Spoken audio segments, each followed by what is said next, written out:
Hello students, a very healthy and pleasant good morning to one and all. Thank you to each and every one of you for being with us today. We are very pleased to welcome those of you who have been with us for a long time now, and as well to those who are very new to the group. Alright students, so we are going to start the very important chapter of the physical chemistry. Rather we are going to start about the solutions. अब देखिए बेटा solutions की अगर हम बात करते हैं, ये बहुत ही इंपॉर्टेंट चैप्टर है आपके फिजिकल केमिस्ट्री का, जिससे फ्रीक्वेंटली क्वेश्चंस आपके बोर्ड एग्जामिनेशन में पूछे जाते हैं और आपके बहुत सारे कॉम्पिटिटिव एग्जाम्स में भी न्यूमेरिकल्स पूछे जाते हैं। तो सॉल्यूशंस को स्टार्ट करने से पहले हम जानने की कोशिश करेंगे, we will try to understand what actually is a solution. Solution हम किसे कहते हैं? जब हम डेफिनेशन की तरफ देखते हैं बेटा, solution is a homogeneous mixture of two और more than two chemically non-reacting substances whose composition can be varied within certain limits। अब देखिए बेटा, सबसे पहला पॉइंट जो हमने सॉल्यूशंस के बारे में सीखा, दैट इज सॉल्यूशन हमारा कौन सा मिक्सचर होता है? It is a homogeneous mixture. अब जब हम बेटा होमोजेनियस मिक्सचर की बात करते हैं, होमोजेनियस मिक्सचर में हम लोगों ने पढ़ के रखा है, होमोजेनियस मिक्सचर हमारा एक ऐसा मिक्सचर होता है जिसका composition through out the mixture same होता है, जिसके फिजिकल प्रॉपर्टीज का वैल्यू हर किसी डायरेक्शन में सेम होता है। तो सॉल्यूशन जो हमारा है, सबसे पहला पॉइंट, ये कौन सा मिक्सचर है? It is a homogeneous mixture. अब सॉल्यूशन हमारा होमोजेनियस मिक्सचर है ऑफ टू और मोर देन टू सब्सटेंसेस, जिसका कंपोजिशन, जिन सब्सटेंसेस का कंपोजिशन हम वेरी कर पाते हैं। वेरी करने का मतलब क्या है? सॉल्यूशन में आपके जो भी कंपोनेंट्स है, उनका कंसंट्रेशन हम इंक्रीज भी कर सकते हैं, उनका कंसंट्रेशन हम डिक्रीज भी कर सकते हैं, but with in certain limits. कुछ लिमिट्स के अकॉर्डिंगली हम सॉल्यूशन का कंसंट्रेशन चेंज कर सकते हैं। व्हाट डज दैट मीन बेटा? लेट्स से बेटा, अगर हमारे पास बेटा साल्ट सॉल्यूशन है। What does salt solution mean बेटा? अगर मैंने बेटा साल्ट लिया, सोडियम क्लोराइड, रॉक साल्ट, अगर मैंने सोडियम क्लोराइड को डिसॉल्व किया वाटर में, what actually is happening there, जो आपके सोडियम क्लोराइड के पार्टिकल्स है, sodium chloride is a polar solute. जब ये पोलर सोल्यूट डिसॉल्व हो जाता है हमारे पोलर सॉल्वेंट वाटर में, इट अंडरगोस डिसोल्यूशन। इसका डिसोल्यूशन हो जाता है, इट अंडरगोस डिसोसिएशन, और ये डिसॉल्व हो जाता है वाटर में। अब बात समझने की कोशिश करना बेटा, मैंने साल्ट लिया, मैंने साल्ट को डिसॉल्व किया किसमें? वाटर में। तो मेरा जो ये आगे जो ये मेरा एक कंपोनेंट है, ये मेरा दूसरा कंपोनेंट है। जब हम इन दोनों कंपोनेंट्स को क्या करते हैं? मिक्स करते हैं, तो मुझे कौन सा सॉल्यूशन मिलता है? मुझे एक होमोजेनियस मिक्सचर मिलता है, जिसका नाम मैं साल्ट सॉल्यूशन कहता हूं। अब देखिए बेटा, इस साल्ट सॉल्यूशन का जो कॉन्सेंट्रेशन है वो मैं वेरी कर पाऊंगा, वो मैं इंक्रीज भी कर सकता हूं, डिक्रीज भी कर सकता हूं, but with in certain limits. बहुत इंपॉर्टेंट पॉइंट है कि लिमिट्स क्या चीज यहां पे है। अब देखिए बेटा, लेट्स से बेटा यही साल्ट सॉल्यूशन मेरे पास है, क्या मैं इस साल्ट सॉल्यूशन का कंसंट्रेशन इंक्रीज कर सकता हूं? हाँ एग्जैक्टली, मैं कंसंट्रेशन इंक्रीज कर सकता हूं। How am I able to increase the concentration? अगर मैं ज्यादा साल्ट ऐड करूंगा, means I will be adding more and more salt, और जो ये साल्ट है बेटा, ये इस वाटर में दिखाएगा the phenomena of dissolution. Ultimately बेटा एक स्टेज आएगा when I will be adding more solute, जब मैं और साल्ट ऐड करूंगा, वो साल्ट इस सॉल्यूशन में डिसॉल्व नहीं होगा, वो साल्ट जो है बेटा वो बॉटम में प्रेसिपिटेट हो जाएगा। सो कहने का मतलब क्या है बेटा? हम साल्ट की कंसंट्रेशन को इंक्रीज कर सकते हैं, हम साल्ट के कंसंट्रेशन को इंक्रीज कर पा रहे हैं, but with in certain limits. एक लिमिट है, एक मैक्सिमम परमिसिबल लिमिट होती है, जिस लिमिट के अंदर, जिस लिमिट के नीचे हम क्या कर सकते हैं? हम सॉल्यूशन की कंसंट्रेशन को इंक्रीज कर पाएंगे। उसके बाद बेटा सेकंड पॉइंट बेटा, क्या मैं इस साल्ट सॉल्यूशन का कंसंट्रेशन डिक्रीज कर सकता हूं? हाँ एग्जैक्टली, मैं इस साल्ट सॉल्यूशन का कंसंट्रेशन भी डिक्रीज करूंगा by some indirect method. Let's say बेटा बाय एनी इनडायरेक्ट मेथड मैंने क्या करा बेटा? मैंने इस सॉल्यूशन से साल्ट को बाहर निकाला। जब मैं बेटा by any indirect method salt को बाहर निकाल रहा हूं बेटा, the concentration of salt in the solution will decrease. Ultimately बेटा जब मैं यही फिनोमेना कैरी ऑन करूंगा, एक स्टेज आएगा जिस स्टेज पे बेटा आपके सॉल्यूशन में साल्ट नहीं रहेगा, क्या मैं उस टाइम इस वाले मिक्सचर को, क्या मैं उसको मिक्सचर कह सकता हूं? नहीं कह सकता हूं बेटा, because at that very moment I will be having only one component. और हमें पता है बेटा, क्या एक कंपोनेंट मिक्सचर बना सकता है? No, not at all. क्या वो होमोजेनियस मिक्सचर कहलाएगा? No, not at all. जब वो मिक्सचर नहीं है, जब वो होमोजेनियस मिक्सचर नहीं है, मींस हम उसे सॉल्यूशन भी नहीं कह सकते हैं। तो ये तो एक पॉइंट हो गया सॉल्यूशन का। सॉल्यूशन का पहला डेफिनेशन हमने क्या सीखा? सॉल्यूशन हमारा कौन सा मिक्सचर होता है? It is a homogeneous mixture of two or more than two substances whose composition can be varied। Increase कर सकते हैं या हम डिक्रीज कर सकते हैं विद इन सर्टेन लिमिट्स। अब देखिए बेटा, आपका जो सॉल्यूशन होता है, this solution is always a one phase system. हमारा जो सॉल्यूशन होता है ये हमेशा वन फेज सिस्टम होता है। मींस में जिस सॉल्यूशन की हम बात करते हैं, इन दैट वेरी सॉल्यूशन हम दो कंपोनेंट्स के बीच में clearly we are not able to differentiate दोनों कंपोनेंट्स में। जो ये दो कंपोनेंट्स, साल्ट अगर मैंने ऐड किया, अगर मैंने वाटर ऐड किया, I am not able to differentiate between these two components in the solution. That's why ये हमारा कहलाता है बेटा one phase system. Second very important point जो अभी हमने देखा बेटा, आपका जो सॉल्यूशन होता है, it is a homogeneous mixture. It is a homogeneous mixture. और होमोजेनियस मिक्सचर का मतलब ही क्या है बेटा? इसका composition through out the mixture same होगा।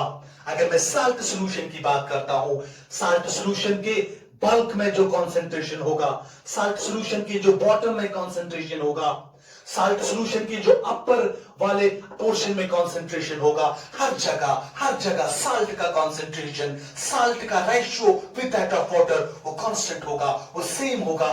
That's why we say that it is a homogeneous mixture. दो पॉइंट्स क्लियर हो गए। उसके बाद बेटा third point about the solution. हम सॉल्यूशन की कॉन्सेंट्रेशन को वेरी कर पाते हैं। हम सॉल्यूशन की कॉन्सेंट्रेशन को इंक्रीज भी कर सकते हैं, डिक्रीज भी कर सकते हैं, but with in certain limits. तो मैं ऐसा कहूंगा बेटा, सॉल्यूशन का जो कॉन्सेंट्रेशन है वो हम वेरी कर सकते हैं। मींस हम बेटा इंक्रीज भी कर सकते हैं, डिक्रीज भी कर सकते हैं with in certain limits, with in certain permissible limits, with in certain possible limits. तो ये हमारा सॉल्यूशन है। अब देखिए बेटा, जनरली बेटा डे टू डे लाइफ में बेटा we come across to a lot of solutions. Sugar solution हमारा है बेटा, ब्राइन सॉल्यूशन, साल्ट सॉल्यूशन को हम बेटा eight a particular concentration brine solution भी कहते हैं। बहुत सारे सॉल्यूशंस है बेटा। जनरली आप बात समझने की कोशिश करना, जो सॉल्यूशन में इंडिविजुअल कंपोनेंट्स होते हैं या जो सॉल्यूशन में इंडिविजुअल सब्सटेंसेस होते हैं, these individual substances they are known as components. अब आपके सॉल्यूशन में जो इंडिविजुअल सब्सटेंसेस होते हैं, जैसे मैंने अभी साल्ट सॉल्यूशन की बात की, साल्ट सॉल्यूशन में आपका शुगर भी है और साल्ट सॉल्यूशन में लेट्स से आपका वाटर है, provided that it is an aqueous solution. अब आपके साल्ट सॉल्यूशन में दो कंपोनेंट्स है, एक हमारा साल्ट था और दूसरा हमारा बेटा वाटर है। अब यही इंडिविजुअल सब्सटेंसेस जो हमारे सॉल्यूशन को कॉन्स्टिट्यूट करते हैं, जिससे हमारा सॉल्यूशन बनता है, उन्हें हम बेटा कंपोनेंट्स कहते हैं। नाउ डिपेंडिंग अपॉन एक सॉल्यूशन में कितने कंपोनेंट्स होते हैं। आपके सॉल्यूशंस बहुत सारे टाइप्स के होते हैं। Number one solution that is a binary solution, सबसे लोएस्ट कंपोनेंट वाला सॉल्यूशन जिसमें सबसे कम कंपोनेंट्स प्रेजेंट होंगे, वो आपका बाइनरी सॉल्यूशन कहलाता है। What does that mean? अगर आपके सॉल्यूशन में दो कंपोनेंट्स है, वो आपका बाइनरी सॉल्यूशन है। क्या एक कंपोनेंट सॉल्यूशन बना सकता है? Answer to this question is a big no. Why? Because solution mixture होता है, मिक्सचर में एटलीस्ट दो कंपोनेंट्स होने चाहिए। सो बाइनरी सॉल्यूशन, तो लिखता चलो मैं बेटा आपका binary solution. What's your binary solution? एक ऐसा सॉल्यूशन जिसमें हमारे पास कितने कंपोनेंट्स होंगे? Two components. So a two component solution is what we call as binary solution. Binary solution के बाद बेटा अगर हमारे सॉल्यूशन में तीन कंपोनेंट्स होंगे, लेट्स से बेटा मेरे पास शुगर भी है, लेट्स से मेरे पास साल्ट भी है, अगर मैं इन दोनों कंपोनेंट्स को सफिशिएंट अमाउंट ऑफ वाटर में डिसॉल्व करता हूं, मुझे एक सोल्यूशन मिलेगा जिस सोल्यूशन में मेरे पास 3 कंपोनेंट्स होंगे। 3 कंपोनेंट वाला सोल्यूशन आपका कहलाता है ternary solution. Ternary solution, I am here using the word ternary solution. So 3 component solution is known as a ternary solution. और उसके बाद बेटा from the knowledge of science you know that अगर हमारे पास 4 components होंगे that's known as quaternary solution. और अगर आप let's say चलो आप 3, 4, 5 की अगर मैं बात करूंगा, अगर 2 से ज्यादा components होंगे उस टाइम बेटा you'll be using the term polynary solution. Now what is a polynary solution? अगर आपके सॉल्यूशन में 2 से ज्यादा कंपोनेंट्स प्रेजेंट है तो वो सॉल्यूशन आपका कहलाता है पॉलिनरी सॉल्यूशन। ये तो this was about the components that form the solution. अब जनरली बेटा जो ये वाला चैप्टर है फिजिकल केमिस्ट्री का, ये चैप्टर सॉल्यूशन जो बहुत ही कॉम्प्रिहेंसिव चैप्टर है in terms of content, in terms of numericals, बहुत ही डाइवर्स चैप्टर है। इसमें जनरली हम डिटेल में एनालाइज करेंगे बाइनरी सॉल्यूशंस को। बाइनरी सॉल्यूशन बेटा हमने ये भी डिस्कस करा, एक ऐसा सॉल्यूशन जिसमें 2 कंपोनेंट्स होते हैं। अब देखिए बेटा अगर मैं बाइनरी सॉल्यूशन की बात करता हूं, बाइनरी सॉल्यूशन में जनरली बेटा मेरे पास 2 कंपोनेंट्स होते हैं। उन 2 कंपोनेंट्स में आपने लोअर क्लासेस में भी पढ़ा होगा, थोड़ा सा यहां मैं इलैबोरेट करने की कोशिश करता हूं। आपके बाइनरी सॉल्यूशन में 2 कंपोनेंट्स होते हैं। एक कंपोनेंट कहलाता है बेटा हमारा सॉल्वेंट, एक कंपोनेंट हमारा कहलाता है सॉल्वेंट और हमारा दूसरा कंपोनेंट वो कहलाता है सॉल्यूट। आपके लोअर क्लासेस में आपने पढ़ा होगा बेटा what is the solvent and what is the solute. पहला पॉइंट जो आप लोगों ने सीखा, चाहे मैं सॉल्वेंट की बात करता हूं चाहे मैं सॉल्यूट की बात करता हूं, both of them they are the components of the solution.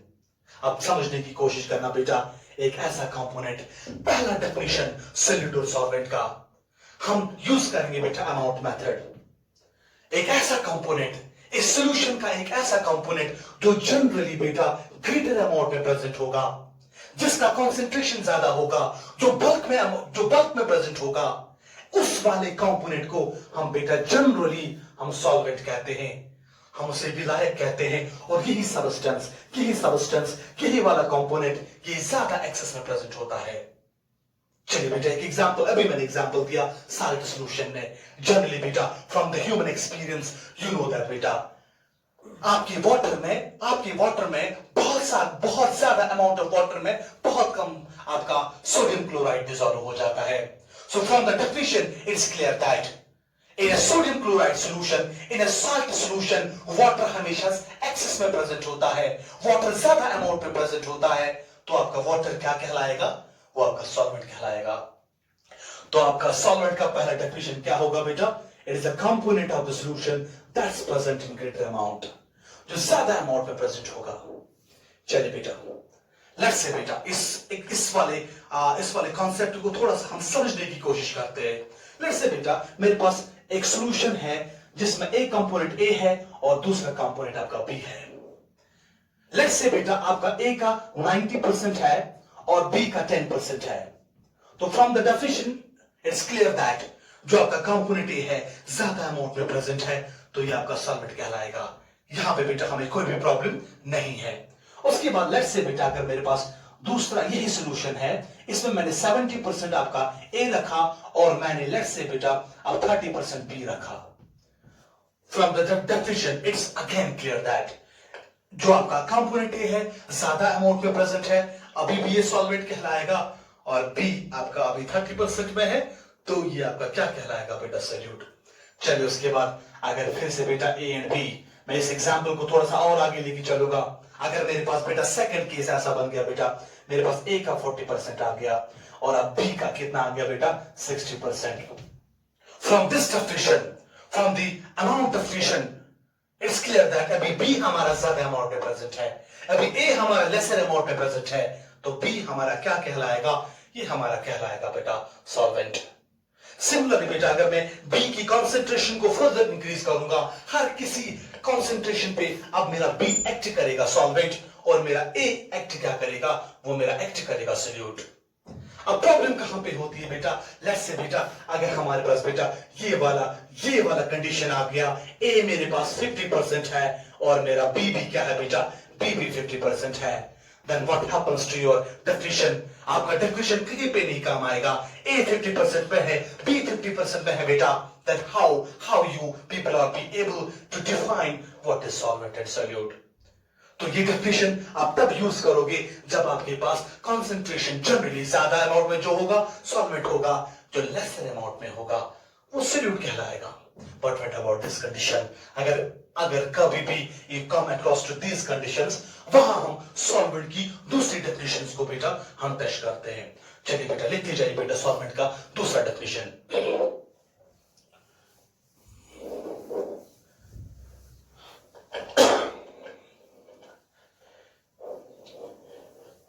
चलिए उसके बाद बेटा हम सॉल्वेंट की सेकंड डेफिनेशन को टच करेंगे। पहला डेफिनेशन हमारा क्लियर हो गया, सॉल्यूशन का एक ऐसा कंपोनेंट जो ग्रेटर अमाउंट में प्रेजेंट होगा, जो ज्यादा अमाउंट में होगा, जो बल्क में होगा, जिसका कंसंट्रेशन ज्यादा होगा, वो हमारा कहलाता है बेटा सॉल्वेंट। अब देखिए सेकंड डेफिनेशन बेटा। अब देखिए बेटा जनरली बेटा अगर मैं लेता हूं फिर से साल्ट सॉल्यूशन, सबसे सिंपलेस्ट सॉल्यूशन में ले रहा हूं साल्ट सॉल्यूशन। अब देखिए बेटा साल्ट सॉल्यूशन में हमारे पास दो कंपोनेंट्स है। एक कंपोनेंट हमारा साल्ट है, दैट सोडियम क्लोराइड NaCl, और मेरे पास बेटा वाटर है and that's what we have H2O। अब देखिए बेटा साल्ट का बेटा आपको पता है बेटा साल्ट इज अ सॉलिड, इसका स्टेट आप इसकी फिजिकल स्टेट आपको पता है।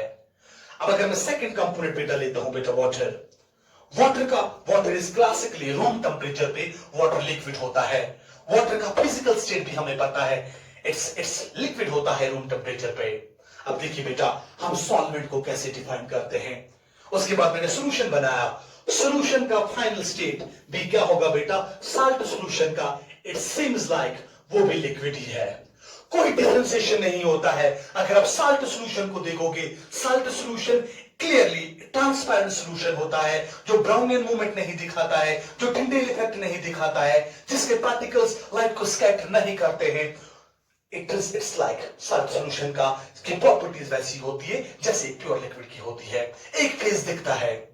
अब देखिए बेटा हम सॉल्वेंट को कैसे डिफाइन करते हैं? हम डिफाइन करते हैं सॉल्यूशन का एक ऐसा कंपोनेंट, मींस वेदर मैं साल्ट की बात कर रहा हूं या तो मैं वाटर की बात कर रहा हूं, इन दोनों में से एक ऐसा कंपोनेंट जिसका फिजिकल स्टेट सॉल्यूशन के फाइनल फिजिकल स्टेट के साथ रिसेंबल करेगा, आइडेंटिकल होगा, वही आपका कहलाता है बेटा सॉल्वेंट।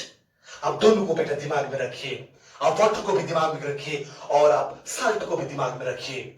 इन दो कंपोनेंट्स का फिजिकल स्टेट, सॉल्यूशन के फिजिकल स्टेट के साथ इन दो कंपोनेंट्स का कौन सा फिजिकल स्टेट रिजेंबल करता है? क्या इस वाले का रिजेंबल करता है, क्या कि वाटर का रिजेंबल करता है? वेरी सिंपल, वाटर का रिजेंबल करता है तो वाटर आपका क्या कहलाएगा? वाटर ही आपका कहलाएगा दैट सॉल्वेंट।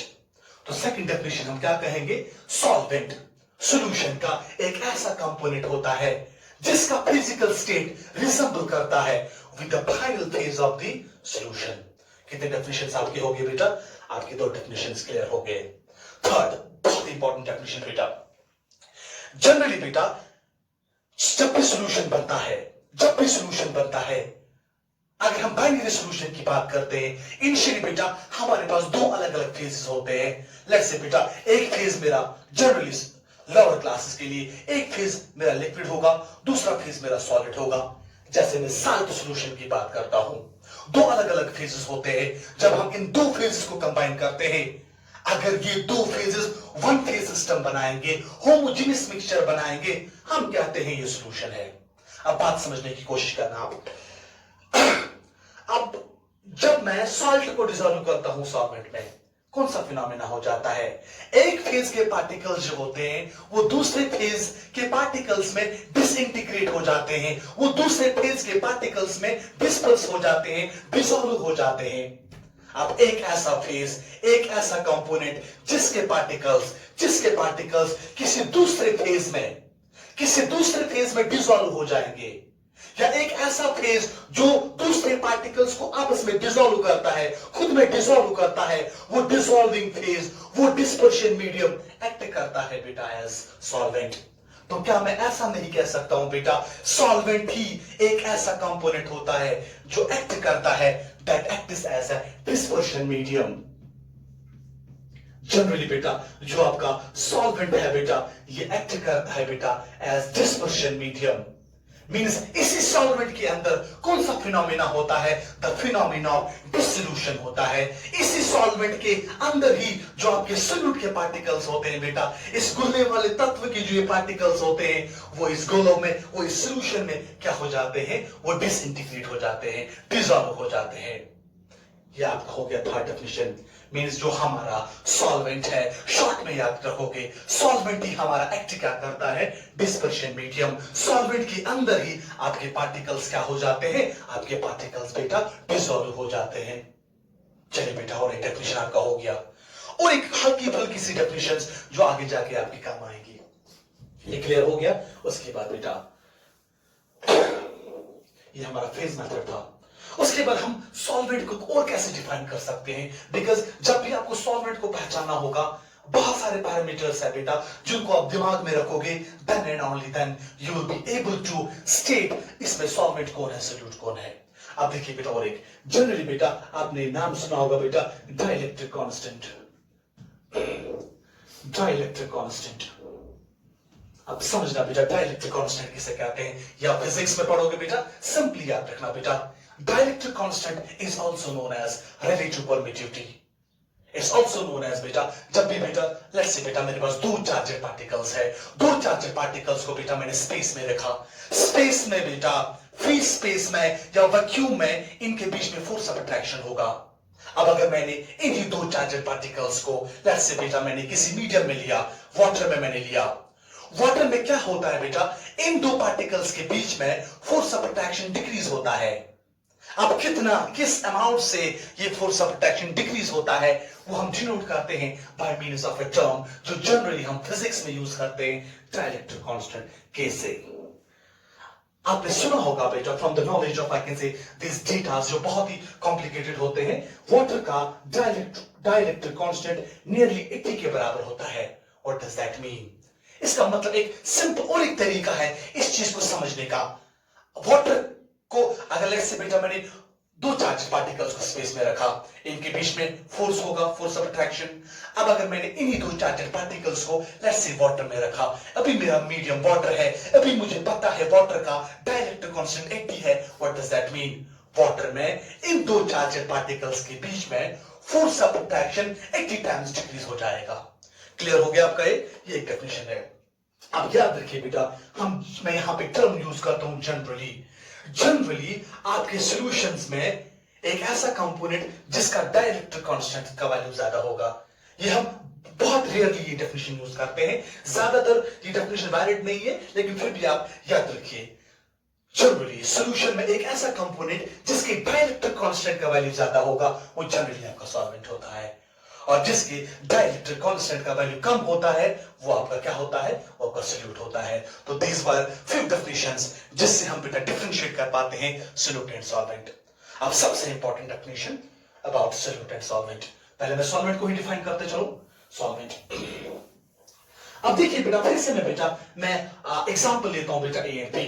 लेट्स से बेटा मेरे पास दो कंपोनेंट्स है, मेरे पास एक कंपोनेंट ए है, दूसरा कंपोनेंट मेरे पास कंपोनेंट बी है। अब मैं फिर पहले ये मान के चलता हूं बेटा लेट्स से जो मेरा ए कंपोनेंट है जब मैंने इसको बी कंपोनेंट के साथ मिलाया मुझे मिला सॉल्यूशन, मुझे एक वन फेज सिस्टम मिला, मुझे एक होमोजेनियस मिक्सचर मिला, मींस मुझे सिंपली एक सॉल्यूशन मिला। अब देखिए बेटा पहले सॉल्यूशन बनाने से पहले ए मॉलिक्यूल्स के बीच में फोर्सेस ऑफ अट्रैक्शन होंगे या फोर्सेस ऑफ रिपल्शन होंगे, या मॉलिक्यूल्स के बीच में सिंपली मैं कहूंगा बेटा स्टेट ऑफ एग्रीगेशन होगा, कुछ स्टेट ऑफ एग्रीगेशन होगा, कुछ डिफरेंट पैटर्न का। बी के मॉलिक्यूल्स के बीच में भी स्टेट ऑफ एग्रीगेशन होगा मॉलिक्यूल्स का या पार्टिकल्स का। अब जब मैंने सॉल्यूशन बनाया बेटा देन सॉल्यूशन में भी बेटा स्टेट ऑफ एग्रीगेशन किन पार्टिकल्स का होगा बेटा, ए बी पार्टिकल्स का, डिफरेंट पार्टिकल्स का।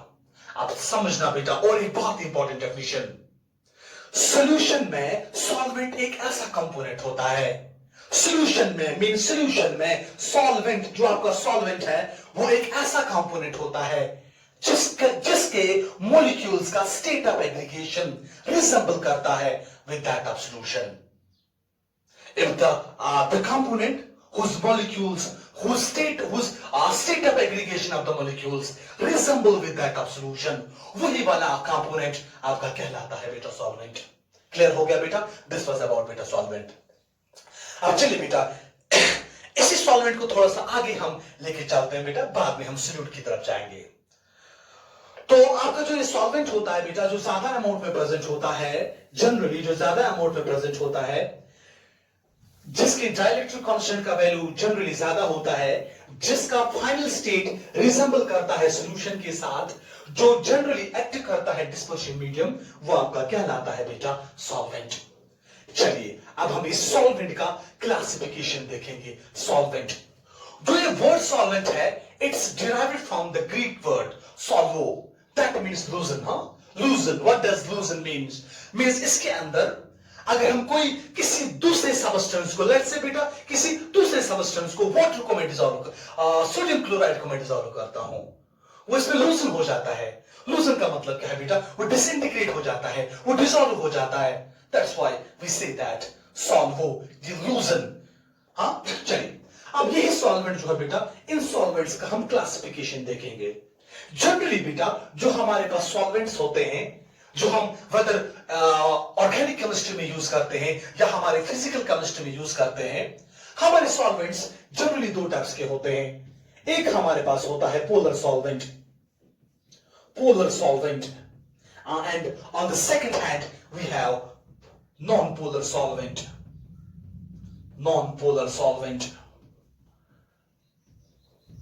चलिए बेटा, पोलर सॉल्वेंट है, नॉन पोलर सॉल्वेंट. और यही जो आपके पोलर सॉल्वेंट्स होते हैं, ये दो टाइप्स के होते हैं.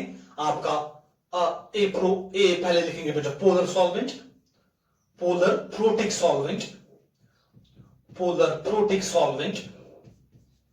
ये आपका एक आएगा बेटा.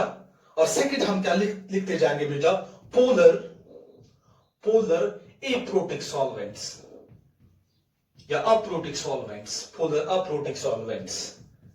चलिए ये आपके पास सॉल्वेंट्स का क्लासिफिकेशन है. जो आपके सॉल्वेंट्स फ्रीक्वेंटली आपके न्यूमेरिकल्स में पूछे जाएंगे या आपके ऑर्गेनिक केमिस्ट्री में भी बेटा, you will come across to all these solvents. Number 1 point बेटा, पोलर सॉल्वेंट्स. आप देखिए बेटा, पोलर सॉल्वेंट्स कौन से सॉल्वेंट्स होते हैं? पोलर, पोलैरिटी से निकला हुआ वर्ड. एक ऐसा सॉल्वेंट जिस सॉल्वेंट के मॉलिक्यूल्स के पास नेट चार्ज होगा. मींस एक ऐसा सॉल्वेंट जिसके मॉलिक्यूल पे नेट चार्ज होगा, डाइपोल होगा, पॉजिटिव चार्ज होगा, नेगेटिव चार्ज होगा, वो कहलाता है बेटा हमारा पोलर सॉल्वेंट. जिसके मॉलिक्यूल के ऊपर, एक ऐसा सॉल्वेंट जिसके मॉलिक्यूल्स के ऊपर नेट पोलैरिटी होगी, नेट चार्ज होगा, वो हमारा कहलाता है बेटा पोलर सॉल्वेंट. तो पोलर सॉल्वेंट की अगर हम बात करेंगे तो सबसे पहला पॉइंट हम क्या डिस्कस करेंगे? ये ऐसे सॉल्वेंट्स होते हैं जिनके ऊपर क्या होता है बेटा? दे हैव नेट चार्ज, इनके ऊपर चार्ज होता है. क्लियर हो गया पहला पॉइंट? चलिए पहला point, they have net charge. अब देखिए बेटा, अगर किसी भी मॉलिक्यूल के ऊपर चार्ज होता है, लेट्स से बेटा मैं वाटर की बात करता हूं. ये हमारे पास बेटा वाटर है. From the geometry it is clear that बेटा वाटर मॉलिक्यूल बेटा एंगुलर मॉलिक्यूल होता है बेटा. ये यहां बॉन्ड एंगल आपका बेटा 105 डिग्री के आसपास होता है. And we know that oxygen is more electronegative than hydrogen. Then जो ये आपका इलेक्ट्रॉन पेयर होता है, ये ज्यादा शिफ्ट होता है towards oxygen, and oxygen carries partial negative charge and this H carries बेटा partial positive charge. Same phenomena happens here. अब देखिए बेटा, अगर मैं वाटर की बात करता हूं, वाटर मॉलिक्यूल के पास नेट चार्ज होता है. Water molecule is polar in nature. अगर यही वाटर मॉलिक्यूल एक्ट करेगा एज सॉल्वेंट, तो ये आपका कहलाएगा पोलर सॉल्वेंट. पहला डेफिनेशन, पहला पॉइंट क्लियर हो गया. दे have net charge. Second very important point, जब भी किसी मॉलिक्यूल के ऊपर चार्ज होता है तो ऑब्वियस सी बात है बेटा, they have the net value of dipole moment. आपने डायपोल मोमेंट सुना होगा। डायपोल मोमेंट फिजिक्स में आप पढ़ोगे बेटा, it's a vector quantity denoted by P. P से हम बेटा डिनोट करते हैं, और ये पी जो एक डायपोल मोमेंट होता है, ये किसके बराबर होता है? इट्स इक्वल टू, इस मॉलिक्यूल के ऊपर चार्ज क्यू कितना होगा, मल्टीप्लाई बाय बेटा इन दो, जो ये दो आपके चार्जेस सेंटर्स है, उनके बीच में कितना डिस्टेंस होगा। लेट्स से वो डिस्टेंस बेटा 2l है। Then this q cross 2l, दो क्वांटिटीज का मैं बेटा क्रॉस प्रोडक्ट ले रहा हूं बेटा, तो मेरे पास डायपोल मोमेंट बन रहा है। तो डायपोल मोमेंट जो है बेटा, एज हमें पता है बेटा, इन मॉलिक्यूल्स के ऊपर q चार्ज भी होगा, इन दो चार्ज सेंटर्स के बीच में पर्टिकुलर डिस्टेंस भी होगी, वो आपकी बॉन्ड लेंथ कहलाती है। तो इस मॉलिक्यूल के ऊपर बेटा नेट डायपोल मोमेंट भी होता है। तो सेकंड पॉइंट बेटा, polar solvents have net dipole moment, net dipole moment, second point. उसके बाद बेटा हमारा थर्ड पॉइंट जो हम पढ़ेंगे बेटा, जो आपके पोलर सॉल्वेंट्स होते हैं, पोलर सॉल्वेंट्स में क्या होते हैं बेटा, they have the molecules, these molecules have the bonds between atoms of different electronegativity। में जो आपके पोलर सॉल्वेंट्स होते हैं, उनके बीच में जो बॉन्ड्स होते हैं, उन बॉन्ड्स में बेटा, उन बॉन्ड्स में होते हैं बेटा एटम्स ऑफ डिफरेंट इलेक्ट्रोनेगेटिविटी। जब एटम्स ऑफ डिफरेंट इलेक्ट्रोनेगेटिविटी होंगे, तब जाके बेटा पार्शियल डिस्प्लेसमेंट होगा इलेक्ट्रॉन क्लाउड का, तब जाके बेटा पार्शियल चार्जेस डेवलप होंगे, और तभी जाके आपका मॉलिक्यूल पोलर होगा। तो हम ऐसा कहेंगे बेटा, पोलर सॉल्वेंट्स में बेटा बॉन्ड्स होते हैं बेटा, they have the bonds between the atoms, between the atoms of different electronegativity, with the atoms of different electronegativity, electronegativity। चलिए बेटा ये पॉइंट भी क्लियर हो गया। जिनमें बेटा आपका ज्यादा डिफरेंस होगा बेटा, देयर विल बी बेटा much more difference in the electronegativity. उसके बाद बेटा जो आपके ये पोलर सॉल्वेंट्स होते हैं, these polar solvents they have high value of dielectric constant। और एक बहुत इंपॉर्टेंट पॉइंट, जो आपके पोलर सॉल्वेंट्स होते हैं, they have high value of dielectric constant, जिसको जनरली बेटा हम K से डिनोट करते हैं। पोलर सॉल्वेंट्स जो आपके होते हैं, they have high value of dielectric constant। हो गया आपका ये। उसके बाद बेटा पोलर सॉल्वेंट्स में कौन से सबस्टेंसेस डिसॉल्व होते हैं? यू नो दैट बेटा, नेचर लव्स सिमेट्री। पोलर्स देखिए बेटा, nature loves symmetry, like similarly बेटा, लाइक डिसॉल्व्स लाइक। अगर आपके पास पोलर सॉल्वेंट है, जरा बताइए बेटा पोलर सॉल्वेंट में कौन से सबस्टेंसेस डिसॉल्व होंगे, कौन से मॉलिक्यूल्स डिसॉल्व होंगे बेटा, जो पोलर मॉलिक्यूल्स होंगे। सो क्या मैं ऐसा लिख सकता हूं ना बेटा, I will be very simple with you, polar solutes dissolve, या polar substances dissolve in these polar solutes, in these polar solvents। So you can write down beta, polar substances dissolve in polar solvents in according to the rule। कौन सा rule बेटा आपका chemistry में, रसायन विज्ञान का बहुत important rule, that's what like dissolves like। तो this was about polar solvents। Polar solvents में आपकी बहुत सारी एग्जांपल्स है बेटा। जैसे अगर मैं वाटर की बात करता हूं, water is a polar solvent. अगर मैं लेट्स से बेटा अमोनिया की बात करता हूं, ammonia is a polar solvent. अगर मैं एसीटोन की बात करता हूं, मेथनॉल की बात करता हूं बेटा, बहुत सारे एग्जांपल्स है बेटा आपके पोलर these सॉल्यूट्स के। चलिए ये तो हमारे पास बेटा they were the points that were giving us the information about polar solvents। अब यही पोलर तीन points. Number one point, they have net charge, polar solvents they have net value of dipole moment। number third point beta, they have the bonds between the atoms of different electronegativity, means यहां पे जो atoms होते हैं, जो bond में जुड़े होते हैं, उनका इलेक्ट्रोनेगेटिविटी डिफरेंस बहुत ही ज्यादा होता है। then polar substances जो होते हैं बेटा, they have high value, polar solvents they have high value of dielectric constant। और लास्ट वाला पॉइंट बेटा, इनमें डिसॉल्व आपके कौन से सबस्टेंसेस हो जाते हैं, आपके पोलर सबस्टेंसेस ही डिसॉल्व हो जाते हैं। चलिए बेटा इस चीज को मैं बेटा रब कर लेता हूं। I hope that I was clear to you. अब यही बेटा आपके पोलर सॉल्वेंट्स, ये फर्दर बेटा दो टाइप्स के होते हैं। एग्जांपल्स बाद में हम बेटा डिटेल में एनालाइज करते हैं, पहले हम देखते हैं बेटा यही पोलर सॉल्वेंट्स फर्दर आपके दो टाइप्स के होते हैं। तो देखिए बेटा पोलर सॉल्वेंट्स, जो आपके पोलर सॉल्वेंट्स होते हैं ये फर्दर बेटा आपके दो टाइप्स के होते हैं। अभी मैंने बताया बेटा पोलर प्रोटिक सॉल्वेंट्स, एक आपका शॉर्ट में बेटा ये डिस्कस कर लेते हैं पोलर प्रोटिक सॉल्वेंट्स, और second on the second hand I have polar aprotic solvents. Aprotic solvents, देखिए बेटा topic is the index of the content. देखिए बेटा यहां पर बात पोलर प्रोटिक सॉल्वेंट्स की। अब प्रोटिक किसे कहते हैं? प्रोटिक हम कहते हैं बेटा एक ऐसा सबस्टेंस जो प्रोटॉन्स जनरेट करेगा, जो H पॉजिटिव आयंस फर्निश करेगा, बिकॉज H पॉजिटिव आयन को ही हम बेटा प्रोटॉन कहते हैं। H positive ion structure wise से एक प्रोटॉन के साथ रिजेंबल करता है, तो हम कहते हैं बेटा एक ऐसा सॉल्वेंट, एक ऐसा पोलर सॉल्वेंट जिसके अंदर टेंडेंसी होगा H पॉजिटिव आयन फर्निश करने का, H पॉजिटिव आयन डोनेट करने का, वो वाला पोलर सॉल्वेंट हमारा कहलाता है पोलर प्रोटिक सॉल्वेंट।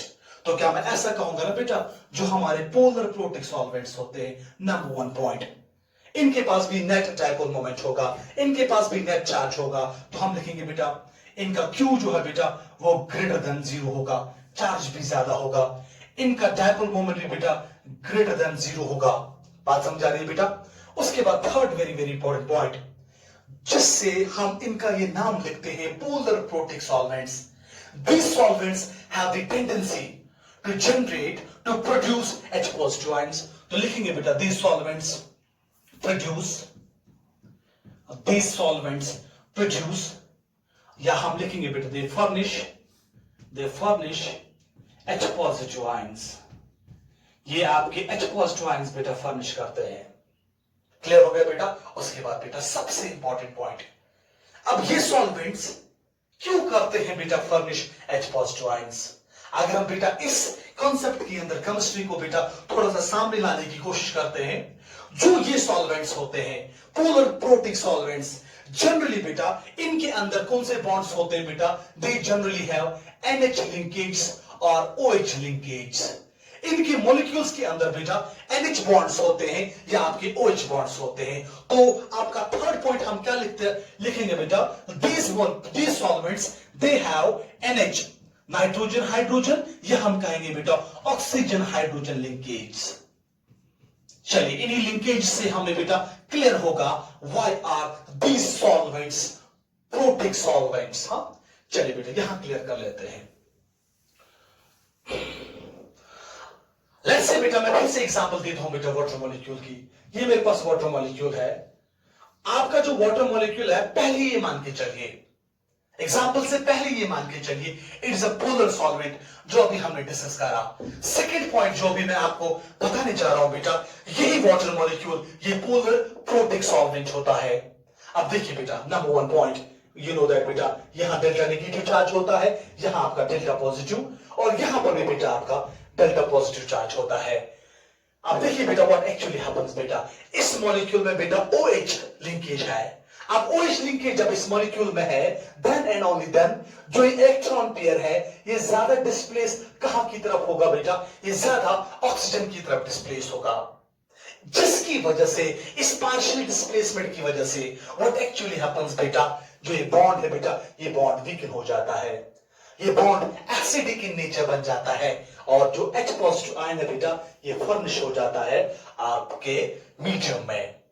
हम एक कहते हैं बेटा ऐसे वाले जो सॉल्वेंट्स होते हैं जो पोलर प्रोटिक सॉल्वेंट्स होते हैं, उनमें कौन सी लिंकेज होती है बेटा? दे हैव OH लिंकेज, या इनके बीच में बेटा NH लिंकेज होती है।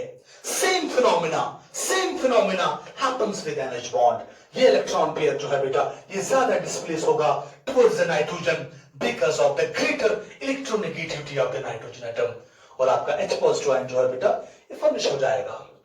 क्लियर हो गया बेटा? ये कुछ पॉइंट्स थे बेटा about polar protic solvents.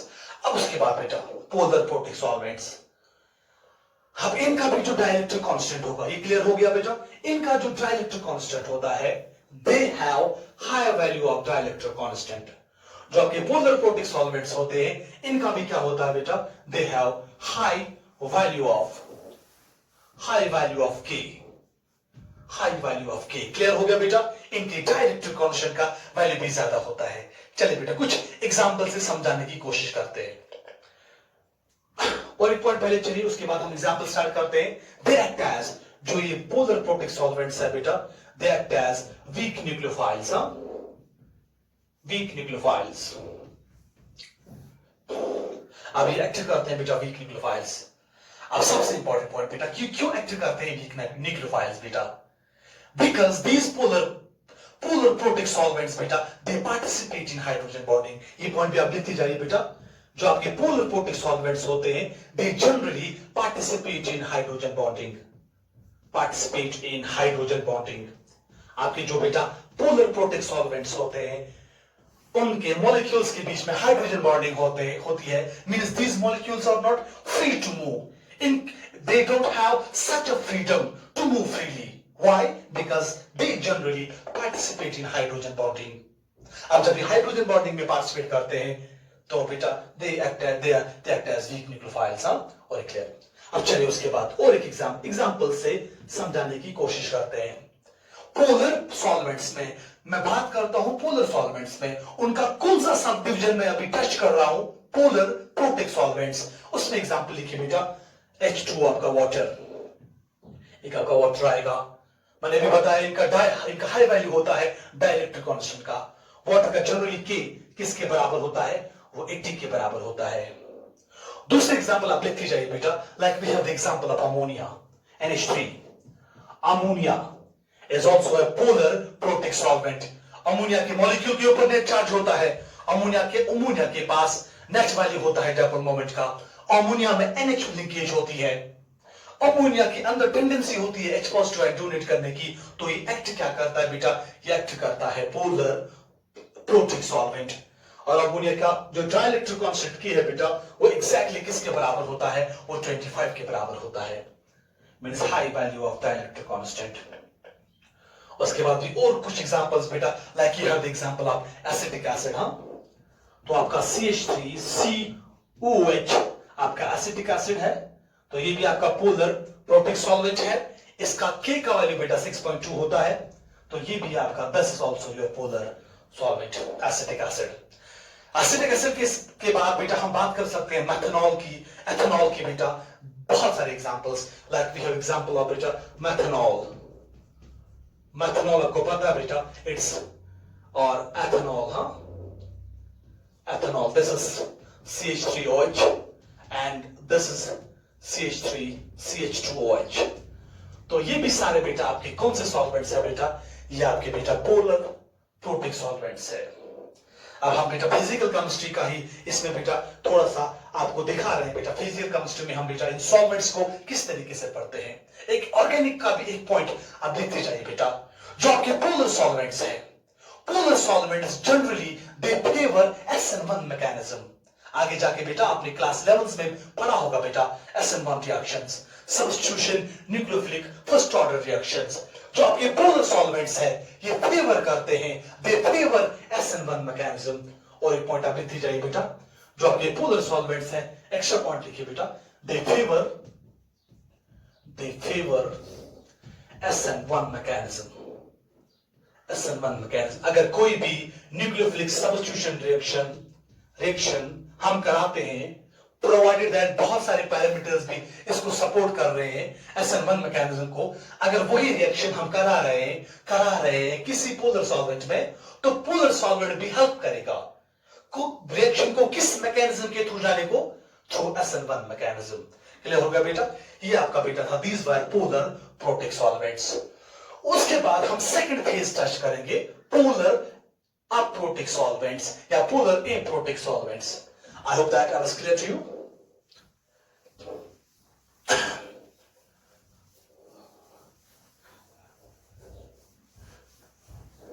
Polar aprotic solvents की अगर हम बात करेंगे, पहला पॉइंट तो क्लियर है, ये भी सॉल्वेंट जो आपके ये सॉल्वेंट्स है, ये भी हमारे पोलर सॉल्वेंट्स होंगे। मींस इनके ऊपर चार्ज होगा। तो आप लिखते जाइए बेटा, I am using here polar aprotic solvents, polar aprotic solvents. Solvent के बारे में बेटा हम सारी चीजों को डिटेल में एनालाइज करते हैं, बाद में आगे जाके हम सॉल्यूशंस में बहुत सारे टॉपिक्स को डिस्कस कर लेते हैं। अब देखिए बेटा, आपके जो पोलर एप्रोटिक सॉल्वेंट्स होते हैं, नंबर वन पॉइंट जो क्लियर है, पोलर है means they have net charge. पहला पॉइंट क्लियर हो गया, इनके ऊपर नेट चार्ज होगा। पोलर है बेटा, इनके बीच में बॉन्ड्स होते हैं, बॉन्ड लेंथ्स होंगे बेटा, means they have net value of dipole moment, net value of P. P is a symbol for dipole moment. कितने पॉइंट्स आ गए बेटा? तो third very very important point, they are aprotic solvents. A का मतलब not होता है। What does that mean बेटा? ये ऐसे सॉल्वेंट्स होते हैं, they do not have the tendency to furnish H positive ions. Means ये H पॉजिटिव आयंस डोनेट नहीं करते हैं, इनके अंदर टेंडेंसी ही नहीं होती है, या लेट्स से बेटा ये डोनेट करते ही नहीं है, they say no to donation of H positive ions. तो सिंपली मैं क्या लिखूं बेटा? I can simply write they do not furnish H positive ions. H positive ions means the H positive ions आपका डोनेट नहीं करते हैं। That's why polar aprotic means no donation of H positive ions. हो गया बेटा आपका ये third point बेटा about polar aprotic solvents. ये जो मॉलिक्यूल्स होते हैं, why are they aprotic solvents? Because they do not contain OH or NH linkages. इनमें acidic linkages नहीं होती है, means they do not have, third point बेटा, they do not have OH, या आप लिख सकते हो बेटा NH linkages. इनके स्ट्रक्चर में आप ये acidic linkages नहीं पाओगे, that's why they are aprotic solvents. और एक पॉइंट बेटा, जो आपके पोलर अप्रोटिक सॉल्वेंट्स होते हैं, these solvents they have high value of dielectric constant K. इनकी डाइलेक्ट्रिक कांस्टेंट K का वैल्यू भी ज्यादा होता है बेटा, बहुत ज्यादा होता है। जनरली हम कहते हैं 20 से ज्यादा होता है। चलिए बेटा कुछ और पॉइंट। अब ये वाले जो सॉल्वेंट्स होते हैं, पोलर अप्रोटिक सॉल्वेंट्स, ये they generally do not participate in hydrogen bonding में। जनरली बेटा they don't show no H bonding, ये पार्टिसिपेट नहीं करते हैं बेटा हाइड्रोजन बॉन्डिंग में।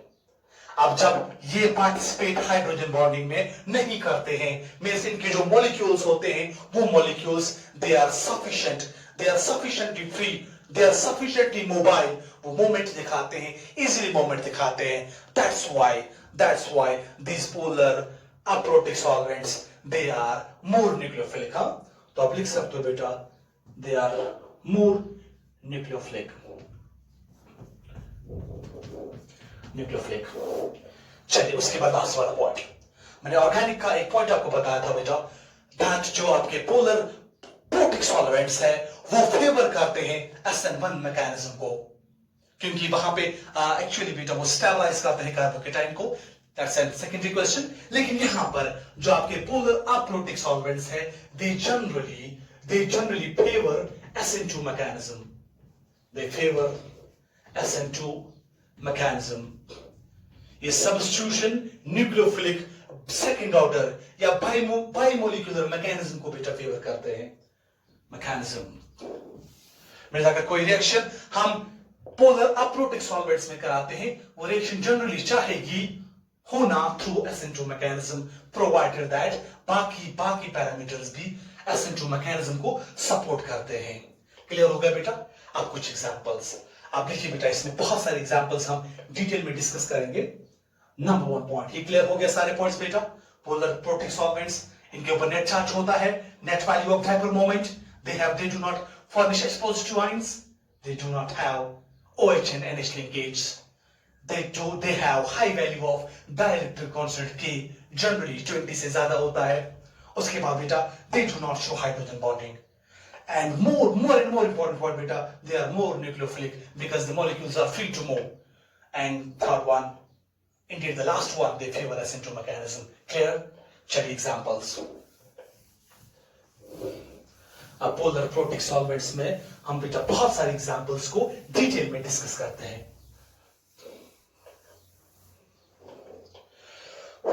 उसके बाद बेटा और एक हम एग्जांपल्स आप डिस्कस कर लेंगे बेटा. सबसे पहले example, the most simple example is acetone. आपने बेटा ये नाम सुना होगा बेटा, एसीटोन, एसीटोन या प्रोपेनोन. इसका स्ट्रक्चर बेटा ये आपका होता है, पता होगा बेटा आपने, CH3 एक कार्बोनिल ग्रुप होता है जिसके इधर साइड से दो मेथाइल ग्रुप्स होते हैं. देखिए बेटा, चलो देखते हैं क्या सारी कंडीशंस हमारी सेट्स पे हो रही है. नंबर वन पॉइंट बेटा, you know that this bond is polar in nature. या आपका डेल्टा नेगेटिव होगा या आपका डेल्टा पॉजिटिव होगा, means this molecule has net charge. Then second point, इस मॉलिक्यूल के पास नेट डायपोल मोमेंट भी होगा. दो पॉइंट्स आपके आगे. अब देखिए बेटा, जो आपके पोलर एप्रोटिक सॉल्वेंट्स है, क्या कहीं पे आप NH लिंकेज देख रहे हो? No not at all. क्या कहीं पे आप OH लिंकेज देख रहे हो? No not at all. क्या कहीं पे एसिडिक लिंकेज है? No not at all. तो ये मॉलिक्यूल जो है, इसके अंदर टेंडेंसी नहीं होगा H पॉजिटिव आयन डोनेट करेगा. That's why this molecule, अगर ये एक्ट करेगा सॉल्वेंट, अगर ये एक्ट करेगा solvent, then it will be a polar aprotic solvent, आपका एसीटोन. सेकंड एग्जांपल बेटा, यू राइट डाउन बेटा DMS. नाम सुना होगा बेटा आपने, DMS. What is DMS? Dimethyl sulphoxide. तो आप लिख लीजिए बेटा, डाइमिथाइल सल्फोक्साइड. ऑर्गेनिक केमिस्ट्री में या आप केमिस्ट्री में बेटा इस नाम को बहुत बार सुनोगे, डाइमिथाइल सल्फोक्साइड. ये भी आपका पोलर एप्रोटिक सॉल्वेंट है, DMS. स्ट्रक्चर बहुत सिंपल है बेटा, sulphoxide, C double bond O, dimethyl. एक साइड से भी आप मिथाइल लिखिए बेटा, दूसरे साइड से भी मिथाइल, और ये बनेगा आपका DMS, डाइमिथाइल सल्फोक्साइड. ये भी आपका पोलर एप्रोटिक सॉल्वेंट होता है. उसके बाद आप एग्जांपल देख सकते हो बेटा, dimethyl formamide, DMF. What is DMF? Dimethyl फॉर्मेमाइड.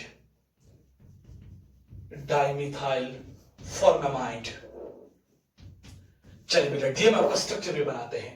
Dimethyl फॉर्मेमाइड, ये एमाइड है. आप देखिए बेटा, फॉर्म एमाइड है, मींस इसमें खाली एक कार्बन होगा. आपने सुना होगा फॉर्मल्डिहाइड, मींस एक कार्बन है बेटा. अब एमाइड है बेटा, मींस इसमें NH2, C double bond O, NH2 linkage होगा. But the thing is that we have dimethyl, means जो आपका ये N है बेटा, इसके जो दो हाइड्रोजन्स है, they are replaced by two methyl groups. तो ये आपका बनेगा डाइमिथाइल फॉर्मेमाइड का स्ट्रक्चर. ये भी आपका एक्ट करेगा बेटा पोलर एप्रोटिक सॉल्वेंट. क्लियर हो गया बेटा? एसीटोन मैंने पहले बता दिया, एसीटोन का जो डायरेक्ट कांस्टेंट K होता है 21 के बराबर होता है. क्लियर हो गया बेटा? सेकंड बेटा मैंने टच करा था बेटा, I have told you about dimethyl sulphoxide. इसका K वैल्यू बेटा 47 के बराबर होता है. देन मैंने DMF, डाइमिथाइल फॉर्मेमाइड की बात करी. इसका K डाइलेक्ट्रिक कांस्टेंट भी बेटा इट्स इक्वल टू, कुछ बुक्स डेटा ऊपर नीचे लिखते हैं बेटा, यू राइट डाउन बेटा, तकरीबन 38 के आसपास होता है. ये कुछ एग्जांपल सी. And last example, acetonitrile. तो चलिए बेटा, मैं एसीटोनाइट्राइल को यहां लिखता हूं बेटा, एसीटोनाइट्राइल. नाइट्राइल मीन ये साइनाइड है, इसमें CN आपका ग्रुप होगा. एसीटोनाइट्राइल CH3, ये आपका CN, एसीटोनाइट्राइल. ये भी आपका पोलर एप्रोटिक सॉल्वेंट है, जिसका डाइलेक्ट्रिक कांस्टेंट K 37 के बराबर होता है. ये H पॉजिटिव आयन डोनेट नहीं करता है, चिनाची ये पोलर है, that's why it is a polar aprotic solvent. Clear हो गया बेटा? This was about polar aprotic solvents. अब हमारा लास्ट रहता है, दैट्स नॉन पोलर सॉल्वेंट्स. अब ये नॉन पोलर सॉल्वेंट्स क्या होते हैं? अब देखिए बेटा, नॉन पोलर, नाम से ही पता चलता है बेटा, नॉन पोलर सॉल्वेंट्स, ऐसे सॉल्वेंट्स जिनके ऊपर नेट चार्ज नहीं होगा, जिनका चार्ज 0 के बराबर होगा, जिनके मॉलिक्यूल्स के ऊपर नेट चार्ज 0 होगा, वो आपके नॉन पोलर मॉलिक्यूल्स कहलाते हैं. अगर यही नॉन पोलर मॉलिक्यूल्स एक्ट करते हैं सॉल्वेंट, तो वो वो वाले सॉल्वेंट्स हमारे किस कैटेगरी में आएंगे बेटा? पोलर, नॉन पोलर सॉल्वेंट्स में। नॉन पोलर सॉल्वेंट्स, आप देखिए बेटा, नॉन पोलर सॉल्वेंट, पहला point about the non polar solvent, जो आपके नॉन पोलर सॉल्वेंट्स होते हैं, they have no charge, means इनका जो Q होता है बेटा, चार्ज, दैट्स इक्वल टू 0। अब देखिए बेटा, जब चार्ज ही नहीं होगा, when Q is equal to 0, क्या हम ये कह सकते हैं इनका जो डाइपोल मोमेंट होगा, जो इनका P होगा बेटा, that P will also be equal to 0। इनका जो डाइपोल मोमेंट P होगा बेटा, वो भी 0 के बराबर होगा। अब ये 0 के बराबर क्यों होगा? क्यों इस मॉलिक्यूल के ऊपर चार्ज 0 के बराबर होगा? जनरली बेटा, जो ये मॉलिक्यूल्स होते हैं, इनमें जो बॉन्ड्स होते हैं बिटवीन द एटम्स, वो एटम्स जो होते हैं, या तो वो सिमिलर एटम्स होते हैं, या they have the same value of, they have the similarly, they have the, let's say उनकी इलेक्ट्रोनेगेटिविटी का डिफरेंस बहुत कम होता है। क्लियर हो गया बेटा? Means they have the bonds between the atoms of same electronegativity. तो मैं क्या ऐसा लिख सकता हूं बेटा? दे हैव द बॉन्ड्स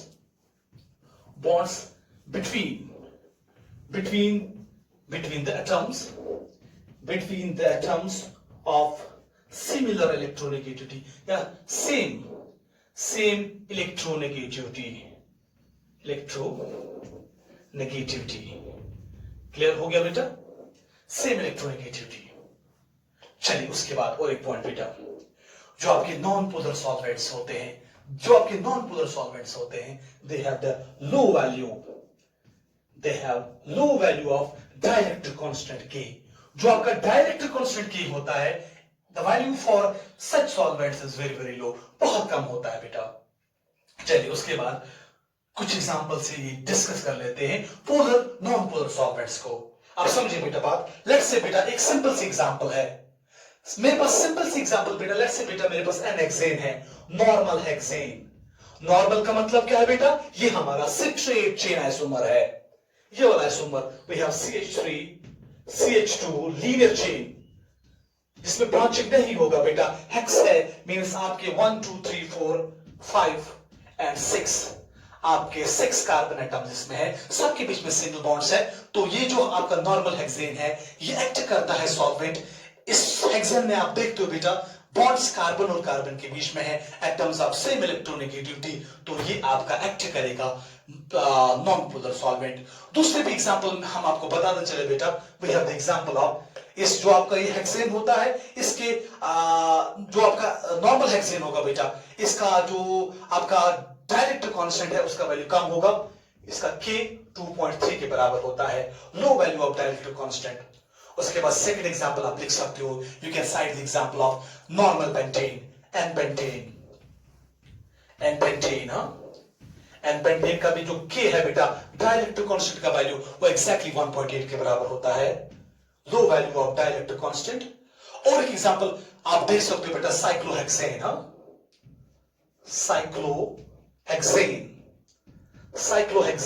आपको पता है बेटा ये स्ट्रक्चर कुछ ऐसा आपका आएगा बेटा। साइक्लोहेक्सेन में भी बेटा we have the bonds between the carbon atoms of same electronegativity, तो इसका ये कहलाएगा हमारा नॉन पोलर सॉल्वेंट। और इसकी K का वैल्यू, हेक्सेन की K का वैल्यू 2.3 के बराबर होता है, तो इसकी K का वैल्यू 2.3 के बराबर होता है। और भी बहुत सारे एग्जांपल्स है बेटा। लेट्स से बेटा हमारे पास और एक एग्जांपल है, we have the example of toluene. Toluene आपने सुना होगा बेटा, मिथाइल बेंजीन। ये आपका टॉलीन है, CH3।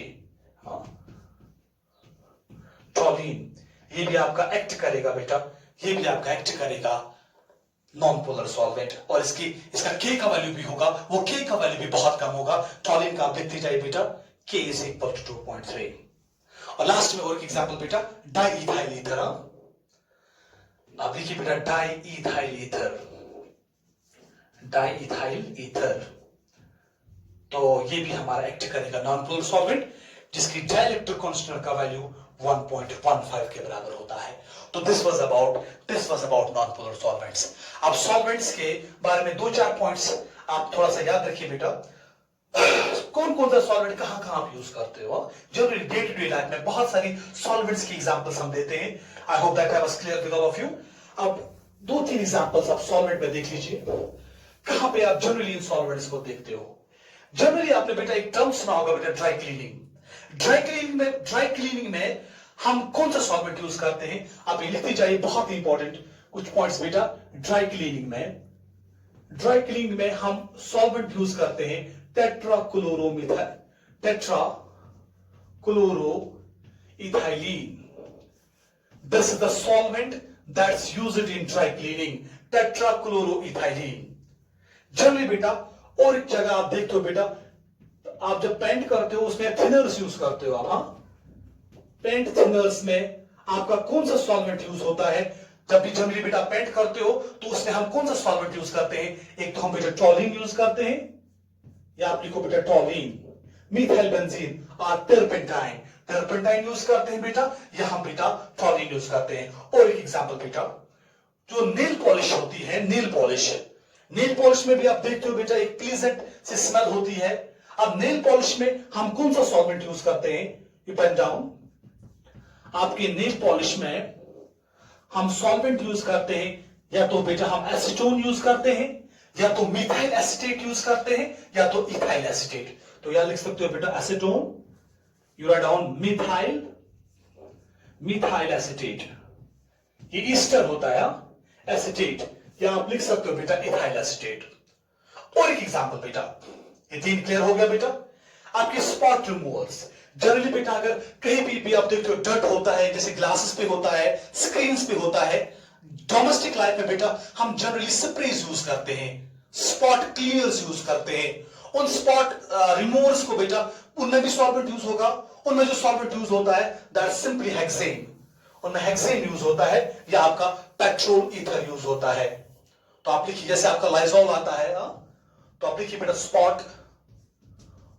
स्पॉट रिमूवर्स में बेटा आपका कौन सा सॉल्वेंट यूज होता है? या तो आपका बेटा हेक्सेन यूज होता है, या आपका बेटा पेट्रोल ईथर यूज होता है। क्लियर हो गया बेटा? उसके बाद और एक पॉइंट बेटा, हम और एक पॉइंट कहां पे हम बेटा सॉल्वेंट्स यूज करते हैं, ये आपका क्लियर हो गया। और एक एग्जांपल आपको बताना चलो बेटा, जो आपके डिटर्जेंट्स होते हैं, आपके डिटर्जेंट्स में बेटा हम सॉल्वेंट यूज करते हैं। कौन सा सॉल्वेंट यूज करते हैं बेटा? Citrus terpenes. साइट्रस टर्पीन्स बेटा हम यूज करते हैं सॉल्वेंट किन में बेटा? डिटर्जेंट्स में। और लास्ट वन बेटा, हम परफ्यूम से, हम स्मेल से ही खत्म करते हैं बेटा टॉपिक को। लास्ट में बेटा आपके परफ्यूम्स में बेटा प्लेजेंट स्मेल होती है। आपके परफ्यूम्स में बेटा हम कौन सा सॉल्वेंट यूज करते हैं? वो यूज एथेनॉल। हम बेटा एथेनॉल यूज करते हैं बेटा। तो this was about some examples of solvents. तो polarity, on the basis of polarity हमने सॉल्वेंट्स को क्या करा था बेटा? हमने क्लासिफाई किया था। इस पोलैरिटी को, और एक पॉइंट आप याद रखिए बेटा, इस पोलैरिटी को बेटा हम मेजर करते हैं बाय मींस ऑफ 2 स्केल्स। एक स्केल को बेटा हम क्या कहते हैं? कोसोवर स्केल, कोसोवर ज़र स्केल। ये याद रखिए बेटा, राइट डाउन बेटा,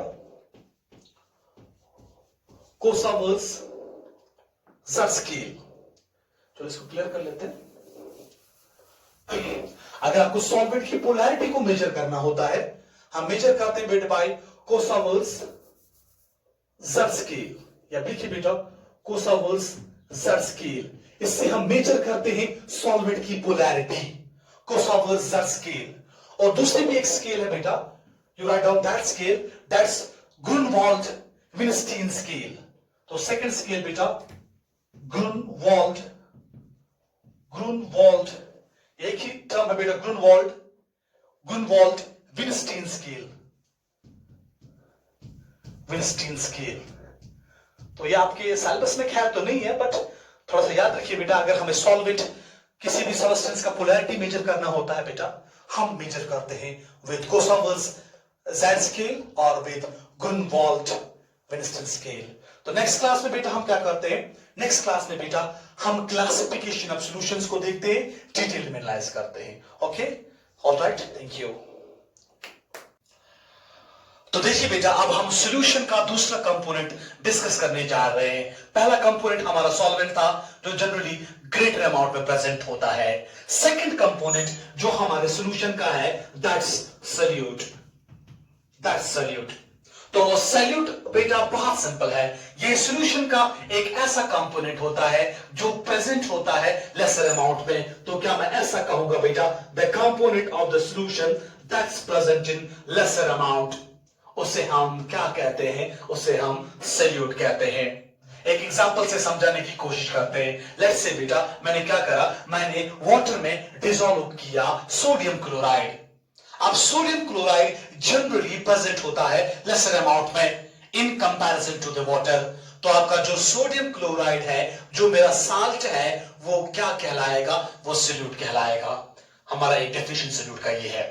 सेकंड डेफिनेशन बेटा, जब हम सॉल्यूट को डिफाइन करते हैं, सॉल्यूट ही एक ऐसा कंपोनेंट होता है जो सॉल्वेंट में डिसोसिएट हो जाता है, जो सॉल्वेंट में डिसॉल्व हो जाता है, जिसका सॉल्वेंट में डिसइंटीग्रेशन हो जाता है। Then I can simply say that solute is the component of the solution that gets dissolved in the solvent. Last class में हमने डिटेल में आपको समझाया था कि जो आपका सॉल्वेंट है वो जनरली एक्ट करता है डिस्पर्शन मीडियम। तो then I can say it very easily that जो आपका डिस्पर्सिव फेज होता है वही हमारा सॉल्यूट होता है। तो सॉल्यूट हमारा एक्ट क्या करता है?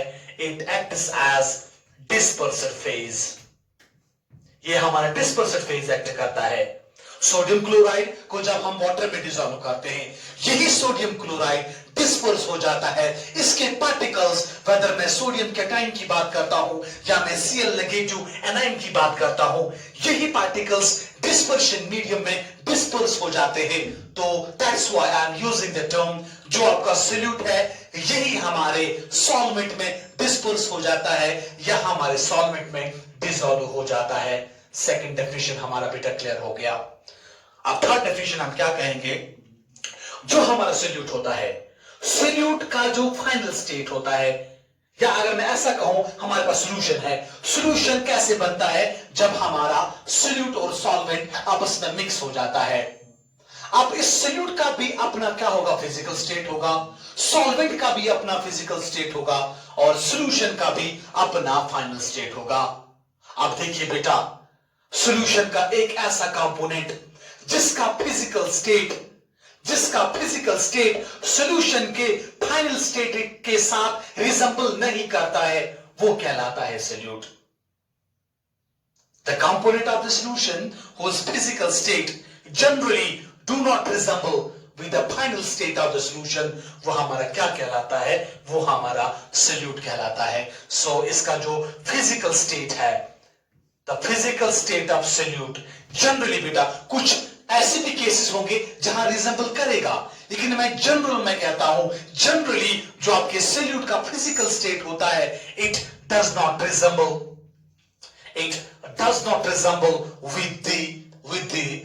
with the physical state या final physical state of solution। जैसे हम बेटा सोडियम क्लोराइड सॉल्यूशन की बात हमने पहले से ही ली है। सोडियम क्लोराइड सॉल्यूशन में आप देखते हो बेटा, NaCl सॉल्यूशन जो है इसका फाइनल स्टेट लिक्विड होता है। आपके वाटर का इनिशियल स्टेट वो लिक्विड ही होता है। आपके सॉल्यूट NaCl का जो फिजिकल स्टेट है वो सॉलिड होता है। सोडियम क्लोराइड का जो फिजिकल स्टेट है वो सोडियम क्लोराइड सॉल्यूशन के स्टेट के साथ रिजेंबल नहीं करता है। That's why we say it is a solute। आपके 3 डेफिनेशंस हो गए। उसके बाद बेटा हमारा फोर्थ डेफिनेशन, जो हमारा सॉल्यूट होता है, इस सॉल्यूट के मॉलिक्यूल्स का स्टेट ऑफ एग्रीगेशन सॉल्यूशन के मॉलिक्यूल्स के साथ रिजेंबल नहीं करता है।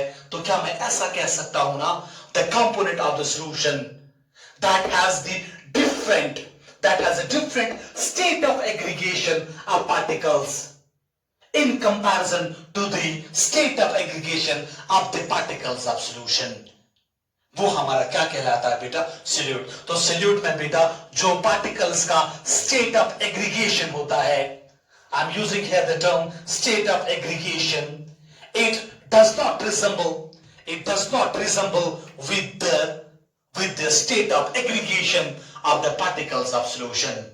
और हमारा लास्ट वाला डेफिनेशन हो, जो हमारा सोल्यूट होता है जनरली बेटा, अगर हमारे पास दो कंपोनेंट्स है, हमारे पास इथाइल अल्कोहल है और हमारे पास वाटर है, अगर दोनों का कंसंट्रेशन सेम है, 50-50% सोल्यूशन है, मींस 50%, लेट्स से बेटा हमारे पास 100 ml है, 100 ml में अगर हमारे 50 ml इथाइल अल्कोहल के है और 50 ml हमारे वाटर के है, अब एक ऐसा कंपोनेंट जिसका डाइलेक्ट्रिक कांस्टेंट दोनों कंपोनेंट्स में कम होगा, वो आपका कहलाता है सोल्यूट, और जिसका डाइलेक्ट्रिक कांस्टेंट ज्यादा होगा वो कहलाता है हमारा सॉल्वेंट। तो क्या मैं ऐसा कहूंगा ना बेटा, एक ऐसा कंपोनेंट जिसका डाइलेक्ट्रिक कांस्टेंट जनरली बेटा हम के से डिनोट करते हैं, जिसका कम होगा उसे हम बेटा क्या कहते हैं, वो हम generally I am using here again the term generally, वो हम बेटा सोल्यूट कहते हैं। तो ये हमारा सोल्यूट था। अब इसी सोल्यूट का हम क्लासिफिकेशन देखते हैं, तो थोड़ा सा एक दो पॉइंट्स फिर से याद रखिए। जो हमारे सोल्यूट होते हैं ये जनरली बेटा दो टाइप्स के होते हैं। एक क्लासिफिकेशन बेस्ड ऑन पोलैरिटी, मैंने आपको लास्ट क्लास में बताया था बेटा, पोलैरिटी हम किसी भी सबस्टेंस का कैसे मेजर करते हैं, by means of two scales. पहला स्केल हमारे पास था कोसावर्स जेड स्केल, जो हमने लास्ट क्लास में आपको बता दिया था। दूसरी भी एक स्केल है जिससे हम सोल्यूट की पोलैरिटी को मेजर करते हैं, and that scale is known as Grunwald Winstein scale. अब depending upon the polarity, whether हमारा सोल्यूट पोलर है या नॉन पोलर है, हम सोल्यूट्स का क्लासिफिकेशन भी दो कैटेगरीज में करते हैं। एक हमारा आएगा बेटा, number 1 we have polar solute, और सेकंड क्लास में हम डिस्कस करेंगे नॉन पोलर सोल्यूट को। अब इसमें ज्यादा कुछ समझाने की जरूरत नहीं है। पोलर सोल्यूट हमारा एक ऐसा सोल्यूट होगा जिसके ऊपर नेट चार्ज होगा, इसका नेट डाइपोल मोमेंट होगा, चार्ज्ड कंपोनेंट्स। जैसे अगर मैं बात करता हूं NaCl की बेटा, NaCl is a polar solute, क्योंकि इसमें एक Na पॉजिटिव होता है और हमारा Cl नेगेटिव होता है। और नॉन पोलर सोल्यूट्स क्या होते हैं, ऐसे सोल्यूट्स जिनके ऊपर चार्ज नहीं होगा, जिनका Q चार्ज 0 के बराबर होगा, जिनका डाइपोल मोमेंट 0 के बराबर होता है। और एक पॉइंट ऐड करते जाइए, जो हमारे पोलर सोल्यूट्स है ये डिसॉल्व हो जाते हैं पोलर सॉल्वेंट्स में, in according to the rule that's like dissolves like. On the other hand बेटा, अगर मैं किसी नॉन पोलर सोल्यूट की बात करता हूं, लेट्स से बेटा हमारे पास नैप्थलीन है, तो नैप्थलीन किस में डिसॉल्व होगा, वो डिसॉल्व होगा किसी नॉन पोलर सॉल्वेंट में ही, in according to the law like dissolves like. तो ये एक क्लासिफिकेशन था। दूसरा भी एक बहुत ही इंपॉर्टेंट क्लासिफिकेशन है जो आप फ्रीक्वेंटली देखोगे सॉल्यूशंस में, आगे जाके हम यूज करेंगे। दैट्स जो हमारे सोल्यूट्स होते हैं इनका हम क्लासिफिकेशन करते हैं on the basis of their tendency to form the vapours. तो हम सोल्यूट्स का क्लासिफिकेशन करते हैं डिपेंड ऑन जो आपके सोल्यूट है। फर्दर बेटा दो टाइप्स के होते हैं। Number 1 we have volatile solute, आपने नाम सुना होगा बेटा वोलेटाइल सोल्यूट, और सेकेंड साइड से हम लिखते जाएंगे बेटा नॉन वोलेटाइल सोल्यूट। वोलेटाइल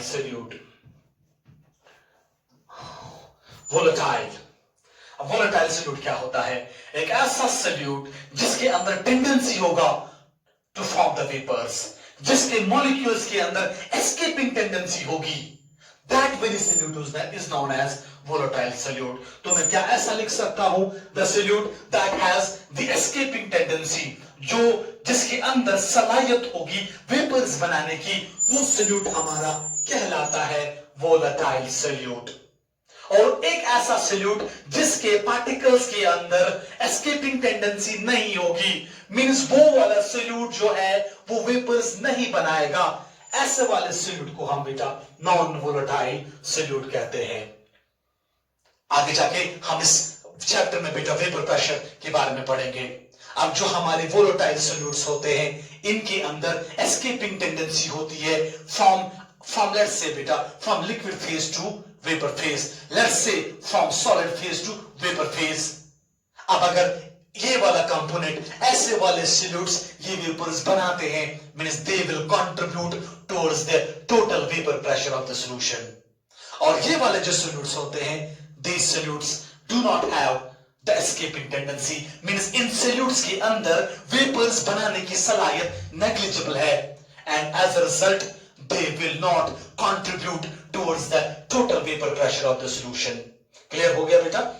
चलिए बेटा, अगर मैं कुछ नॉन वोलेटाइल सॉल्यूट्स की बात करता हूं, लेट्स से बेटा मेरे पास एग्जांपल NaCl है, सोडियम क्लोराइड, ये हमारा नॉन वोलेटाइल सॉल्यूट है। अगर मैं यूरिया की बात करता हूं, अगर मैं सक्रोज की बात करता हूं, ऑक्सैलिक एसिड की बात करता हूं, सोडियम हाइड्रोक्साइड की बात करता हूं, ये सब के सब सॉल्यूट्स नॉन वोलेटाइल सॉल्यूट्स होते हैं। इनके अंदर escaping tendency into the vapour phase बहुत कम होता है।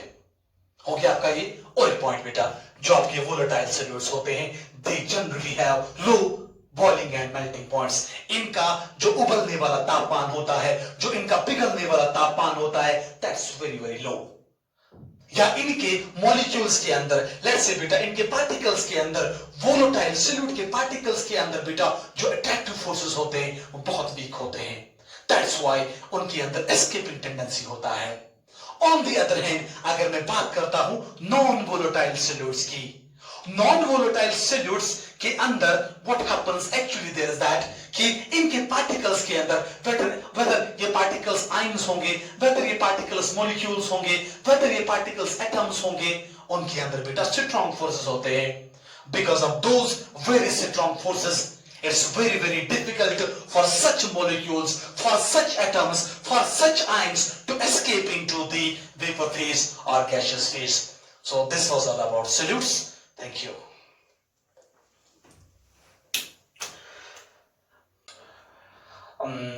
All right, students, तो हम बेटा कंटिन्यू कर रहे हैं सॉल्यूशंस को। सॉल्यूशंस के दो बहुत इंपॉर्टेंट कंपोनेंट्स हमने लास्ट क्लास में डिटेल में डिस्कस कर रहे थे। हमने सॉल्वेंट के बारे में बेटा आपको डिटेल में एक्सप्लेन करा था, बहुत सारी डेफिनेशंस हमने सॉल्यूट को डिफाइन करा था।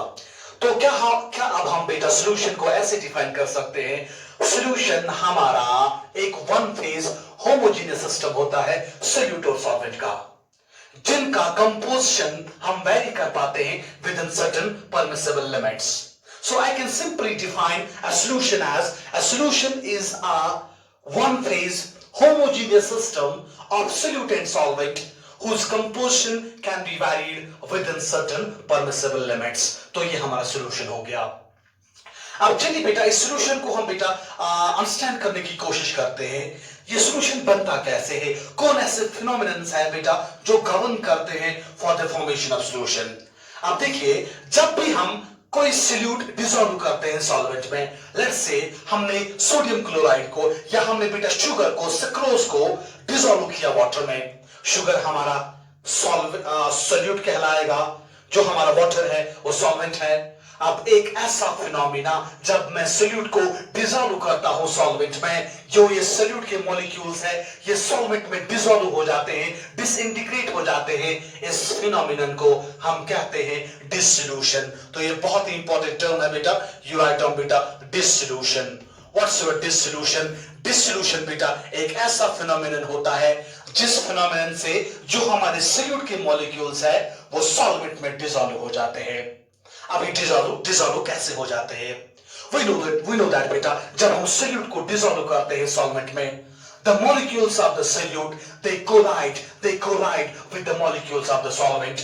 जब सॉल्यूट और सॉल्वेंट के मॉलिक्यूल्स के बीच में बेटा कोलिजन होता है, जो ये सॉल्यूट के मॉलिक्यूल्स है एट द एंड ये डिसॉल्व हो जाते हैं हमारे सॉल्वेंट में, और इस सिंपल फिजिकल फिनोमिनन को हम बेटा डिसोल्यूशन कहते हैं। क्लियर हो गया बेटा? Number one point.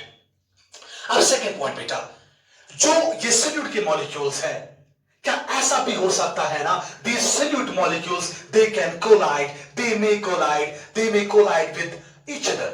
ये अपने आप के साथ भी collisions दिखा सकते हैं when the molecules of solute collide with each other।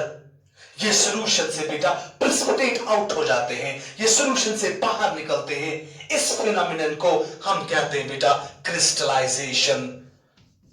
So what's crystallization? Crystallisation बेटा आपका एक ऐसा फिनोमिनन है जिसमें आपके सॉल्यूट के मॉलिक्यूल्स सॉल्वेंट से बाहर निकलते हैं या सॉल्यूशन से बाहर निकलते हैं, प्रेसिपिटेट आउट हो जाते हैं। अब देखिए बेटा, whether I am talking about the phenomena of dissolution, whether I am talking about the phenomena of crystallization, दोनों के दोनों फिनोमिनन साइमल्टेनियसली हमारे सॉल्यूशन में हो जाते हैं विद डिफरेंट रेट्स। कभी बेटा हमारे सॉल्यूशन में रेट ऑफ डिसोल्यूशन ज्यादा होगा, कभी हमारे सॉल्यूशन में रेट ऑफ क्रिस्टलाइजेशन ज्यादा होगा। लेकिन बेटा एक इक्विलिब्रियम स्टेज पे जब हमारा सॉल्यूशन स्टेबल होगा, जब हमारे सॉल्यूशन की मैक्सिमम एंट्रोपी होगी, उस टाइम हमारा रेट ऑफ डिसोल्यूशन किसके बराबर होगा? रेट ऑफ क्रिस्टलाइजेशन के बराबर। अब depending upon I can say whether solution में हमारा डिसोल्यूशन हो रहा है, हमारा क्रिस्टलाइजेशन हो रहा है, तो हम कह सकते हैं हमारा सॉल्यूशन, लेट्स से हमारा सॉल्यूशन सैचुरेटेड है, अनसैचुरेटेड है या सुपर सैचुरेटेड है, वो बाद में हम देखते हैं। पहले हम बेटा इन सॉल्यूशंस का क्लासिफिकेशन देखते हैं।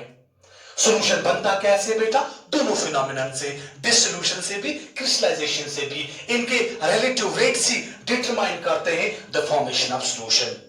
नाउ इन्हीं सॉल्यूशंस का हम बेटा क्लासिफिकेशन करते हैं। ये क्लासिफिकेशन बेस्ड है बेटा बहुत सारे टाइप्स पे क्लासिफिकेशन हम करते हैं। सबसे पहला classification based on the physical states of solute and solvent. हमारे इस सॉल्यूट और सॉल्वेंट का फिजिकल स्टेट क्या होगा, उन फिजिकल स्टेट्स पे हम सॉल्यूशंस का क्लासिफिकेशन बेटा 9 कैटेगरीज में करते हैं। We have 9 possible combinations of the solutions. अब देखिए बेटा, नंबर 1 पॉइंट बेटा, क्या हम ऐसा कह सकते हैं ना, जब हमारा सॉल्यूट गैस डिसॉल्व होगा बेटा किसमें? सॉल्वेंट गैस में, गैस इन गैस सॉल्यूशन हम कह सकते हैं कि एक टाइप ऑफ सॉल्यूशन होता है। इसमें हम एग्जांपल देते हैं मिक्सचर ऑफ गैसेस। हमारे एटमॉस्फेयर में बेटा बहुत सारे गैसेस होते हैं, ranging from nitrogen, carbon dioxide, oxygen, you can say noble gases, sulphur dioxide, polluted gases, बहुत सारे गैसेस होते हैं। अब जो भी सारे गैसेस होते हैं, सब के सब गैसेस हमारे होमोजेनियस मिक्सचर बनाते हैं। अब पहला एग्जांपल हमारा आएगा gas in gas.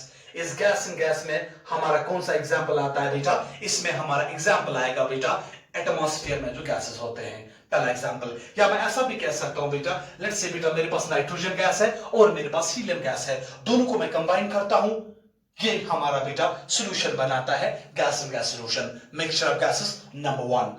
Number 2 point, और एक सॉल्यूशन है दैट्स जिसमें हमारा सॉल्यूट लिक्विड होगा और हमारा सॉल्वेंट गैस होगा, दैट्स हमारा लिक्विड इन गैस सॉल्यूशन। जब हमारा लिक्विड एक्ट करेगा सॉल्यूट और हमारा जो गैस है वो सॉल्वेंट एक्ट करेगा। इसमें एग्जांपल बेटा, सिंपल एग्जांपल है chloroform mixed with nitrogen gas. Chloroform CaCl3 आपको बेटा पता है, क्लोरोफॉर्म हमारा लिक्विड होता है। जब ये क्लोरोफॉर्म हम मिक्स करते हैं नाइट्रोजन गैस में तो हमारा लिक्विड इन गैस सॉल्यूशन बनता है, बहुत ही सिंपल। थर्ड एग्जांपल हमारे पास बेटा सॉलिड इन गैस। जब हमारा जो सॉल्यूट है, जो हमारा सॉल्यूट होगा वो सॉलिड होगा और जो हमारा सॉल्वेंट है वो गैस है। इसमें हम एग्जांपल कैम्फर की देते हैं बेटा, camphor in nitrogen gas. Camphor बेटा हमारे पास पता है बेटा, कैम्फर हमारा सॉलिड होता है। जब हम कैम्फर को किस में डिसॉल्व करते हैं? नाइट्रोजन गैस में। जब हम कैम्फर को मिक्स करते हैं विद नाइट्रोजन तो हमारे पास बेटा कौन सा एग्जांपल बनता है? Solid in gas solution. या और एक भी एग्जांपल्स है, जैसे जो हमारे एटमॉस्फेयर में डस्ट पार्टिकल्स होते हैं या हमारे एटमॉस्फेयर में स्मोक की पार्टिकल्स होते हैं, we can also say that ये सॉलिड इन गैस में एग्जांपल्स आएगा। उसके बाद हमारा gas in liquid, gas in liquid.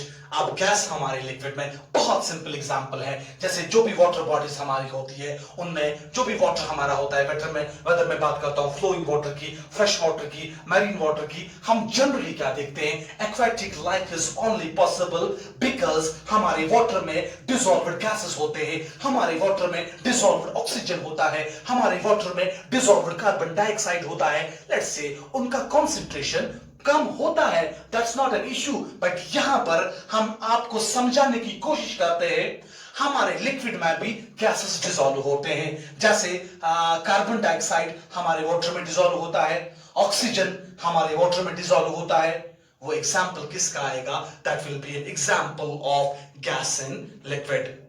या अगर मैं बात करता हूं कार्बोनेटेड बेवरेज की, जनरली जो भी हम बेटा कार्बोनेटेड बेवरेज की बात करते हैं, जैसे हमारे पास सोडा है, सॉफ्ट ड्रिंक्स है बेटा, उनमें भी हमारा कार्बन डाइऑक्साइड गैस डिसॉल्व होता है वाटर में। तो these are also the examples of gas in liquid solutions. Clear? और एक बेटा हमारे पास लिक्विड इन लिक्विड सॉल्यूशन। अब जब हमारा सोल्यूट भी लिक्विड होगा, जब हमारा सॉल्वेंट भी लिक्विड होगा, इसमें बहुत सारी एग्जांपल्स हैं। सबसे सिंपलेस्ट एग्जांपल, हम अल्कोहल को, इथेनॉल को, इथाइल अल्कोहल को डिसॉल्व करते हैं वाटर में। क्या हमारा इथाइल अल्कोहल वाटर में डिसॉल्व होगा? हाँ होगा। वो हमारा कौन सा मिक्सचर बनाता है? होमोजेनियस मिक्सचर बनाता है। वो होमोजेनियस मिक्सचर हमारा सॉल्यूशन कहलाता है। या खाली यही एग्जांपल नहीं है, हम एथेनॉल और मेथनॉल को भी मिक्स कर सकते हैं। क्लियर? वो एग्जांपल है बेटा।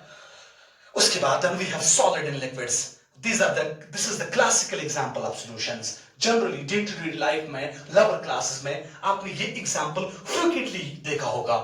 Solid dissolve होगा liquid में, sodium chloride dissolved in water, हमारा brine solution जिसका concentration 5% से लेके 26% तक रेंज होता है brine solution का in terms of salt। या अगर शुगर dissolved in water, आपका oxalic acid dissolved in water, आपका glucose dissolve in water, sodium hydroxide dissolve in water, सब के सब बेटा एग्जांपल्स किस में आएंगे? Solid and liquid. क्लियर हो गया? Then we have gas and solid. हमारे गैसेस भी बेटा सॉलिड्स में होते हैं। इसमें बहुत कम एग्जांपल्स है। जैसे लेट्स से आपने एक फिनोमेना पढ़ा होगा, आपने एक केमिकल रिएक्शन पढ़ा होगा, दैट्स हाइड्रोजनेशन। हाइड्रोजनेशन क्या होता है बेटा? कैटालिटिकल हाइड्रोजनेशन में हम क्या करते हैं? हाइड्रोजन गैस जो है बेटा उसको हम डिसॉल्व करते हैं ऑन द मेटल सर्फेसेस, तो वो आएगा बेटा, this is an example of gas और सॉलिड्स। तो हाइड्रोजन गैस और मेटल लाइक पैलेडियम, तो ये आपका गैस एंड सॉलिड आएगा। बहुत सिंपल सी एग्जांपल्स है। Then we have liquid and solid. ये आपने लोअर क्लास में भी पढ़ा होगा, but I am here only giving you a brief idea. जैसे लिक्विड हमारा सॉलिड में, अब लिक्विड हमारा सॉलिड में, इसमें बेटा एग्जांपल्स है एमलगम्स की। आपने पढ़ा होगा बेटा लोअर क्लासेस में भी एलॉयज। एलॉयज हमारे होमोजेनियस मिक्सचर्स होते हैं, और याद रखिए बेटा एलॉयज भी हमारे सॉल्यूशंस होते हैं। एलॉयज हमारे कौन से सॉल्यूशंस होते हैं? There are certain solid in solid solutions provided that दोनों, जैसे बेटा मींस उसमें दोनों कंपोनेंट्स मेटल्स होंगे। कुछ केस में क्या होता है बेटा, अगर हम एलॉय में एक कंपोनेंट बेटा लेट्स से मर्क्यूरी लेते हैं, means alloys of mercury they are known as amalgams. जैसे हमारा सोडियम एमलगम होगा, जैसे हमारा जिंक एमलगम है बेटा। तो लिक्विड वी नो दैट जो हमारा मर्क्यूरी है, mercury is a liquid metal. अब लिक्विड अगर किसी भी सॉलिड में हम होमोजेनियस मिक्सचर्स का बनाते हैं, जैसे एमलगम्स में, तो वो एग्जांपल्स किन की आएंगी? वो एग्जांपल्स बेटा आपके लिक्विड इन सॉल्ट्स के एग्जांपल, सॉल्यूशंस के एग्जांपल्स में आएगा। द लास्ट वाला सॉलिड इन सॉलिड, तो जब हमारा सोल्यूट भी सॉलिड होगा, जब हमारा घुलने वाला तत्व भी हमारा सोल्यूट होगा, और हमारा सॉल्वेंट विलायक भी हमारा तत्व होगा, और हमारा जो सॉल्यूशन है, जो हमारा घोलक है, वो भी क्या है बेटा? उसमें एग्जांपल्स एलॉयज की आएंगी। आपने बहुत सारे एलॉयज को देखा सुना होगा, ब्रास है बेटा, ब्रोंज है बेटा, निक्रोम है। उनमें सब आप क्या देखते हो? सॉलिड मेटल कंबाइन होता है दूसरे सॉलिड मेटल के साथ एक होमोजेनियस कंपोजिशन में, एक फिक्स्ड रेशियो में, तो आपका ये एग्जांपल आएगा। These were the class 9 types of solutions based on the physical states of solute and solvent। थोड़ा सा ब्रीफली मैं और एक टच देता हूं, और एक भी सॉल्यूशंस का हम क्लासिफिकेशन करते हैं based on the type of solvent, based on हमारे सॉल्यूशन में जो हमारा सॉल्यूशन है उसका सॉल्वेंट कौन है, based on दैट सॉल्वेंट हम सॉल्यूशंस को क्लासिफाई करते हैं दो इंपॉर्टेंट कैटेगरीज में। ये आपने लोअर क्लासेस में पढ़ा होगा, नॉट अ बिग इशू। आप देखिए बेटा सॉल्यूशंस, एक साइड से बेटा हमारा एक्वस सॉल्यूशन आएगा, बहुत सिंपल एक्वस सॉल्यूशन, और सेकंड आपका आएगा बेटा नॉन एक्वस सॉल्यूशन। इसमें ज्यादा बोलने की जरूरत नहीं है बेटा, आप इन चीजों से बेटा फैमिलियर हो। एक्वस सॉल्यूशंस कैसे सॉल्यूशंस होते हैं? ऐसे सॉल्यूशंस जिनमें हमारा सॉल्वेंट क्या होगा बेटा? वाटर होगा। अगर हमारा सॉल्वेंट वाटर होगा, आपका सोल्यूट कुछ भी हो सकता है, but The condition, the essential condition here is that हमारा जो solvent है वो essentially water होना चाहिए. ऐसे solutions को हम बेटा aqueous solutions कहते हैं. Brine solution आपका है, sugar solution in water, सबके सब aqueous solutions. उसके बाद non-aqueous solutions. ऐसे solutions जिनमें हमारा जो solvent होगा other than water होगा, water को छोड़ के अगर हमारे पास कोई दूसरा सॉल्वेंट है, लेट्स से बेटा हमारे पास बेटा कोई इथाइल अल्कोहल है, हमारे पास ईथर्स है, हमारे पास बेटा हेक्सेन है, हेप्टेन है, बहुत सारे let's say different types of organic solvents, different types of inorganic solvents other than water. ऐसे सॉल्यूशंस को हम बेटा नॉन एक्वस सॉल्यूशंस कहते हैं. क्लोरोफॉर्म हो सकता है, कार्बन टेट्राक्लोराइड हो सकता है, तो that type of solutions are known as non-aqueous solutions. ये आपने खैर लोअर क्लास में पढ़ा होगा. ओरी क्लासिफिकेशन. then हमारा ओरी क्लासिफिकेशन क्या है बेटा? we have other classification that's depending upon solubility. हमारे solutions ये भी आपने बेटा लोअर क्लास में पढ़ा होगा, but I am here only giving you a brief idea. दो टाइप्स की जनरल सॉल्यूशंस होते हैं. एक हमारा होता है बेटा सैचुरेटेड सॉल्यूशन. सुना होगा बेटा आपने what is a saturated solution. और सेकंड केस में बेटा हमारा अनसैचुरेटेड सॉल्यूशन. Unsaturated solution. और कुछ केस में बेटा हम दूसरा भी एक सॉल्यूशन लिखते हैं that is super saturated solution. Super saturated solution. चलिए बेटा इन तीन सॉल्यूशंस को हम बेटा हल्का सा बेटा एक्सप्लेन करने की कोशिश करते हैं. अब हमारा सैचुरेटेड सॉल्यूशन कौन सा सॉल्यूशन होता है? एक ऐसा सॉल्यूशन जिसमें फर्दर हम सॉल्यूट ऐड नहीं कर पाते हैं एट अ पर्टिकुलर टेंपरेचर और प्रेशर. ऐसे सॉल्यूशन को हम सैचुरेटेड सॉल्यूशन कहते हैं. मींस जो ये सॉल्यूशन होता है ये मैक्सिमम सॉल्युबिलिटी पे होता है. तो क्या मैं ऐसा कह सकता हूं बेटा the solutions in which no more solute can be added at a particular temperature and pressure. ऐसे सॉल्यूशंस को हम सैचुरेटेड सॉल्यूशंस कहते हैं. Number one point. अगर हमने हल्का सा इसमें और सॉल्यूट ऐड किया तो वो वाला जो सॉल्यूट है वो क्या हो जाएगा बेटा? वो प्रेसिपिटेट हो जाएगा. जो ये वाले सॉल्यूशंस होते हैं इन सॉल्यूशंस में सैचुरेटेड सॉल्यूशंस में there is a dynamic equilibrium between the rate of crystallisation and the rate of I can say dissolution. चलिए हमारे सैचुरेटेड सॉल्यूशंस हो गए. उसके बाद हमारा अनसैचुरेटेड सॉल्यूशन. अनसैचुरेटेड सॉल्यूशन बेटा एक ऐसा सॉल्यूशन होता है जिसमें फर्दर एडिशन ऑफ सॉल्यूट हम कर पाते हैं. Means more and more solute can be added to such solutions at a particular temperature and pressure. तो ये हमारा अनसैचुरेटेड सॉल्यूशन है. हो गया? क्लियर हो गया?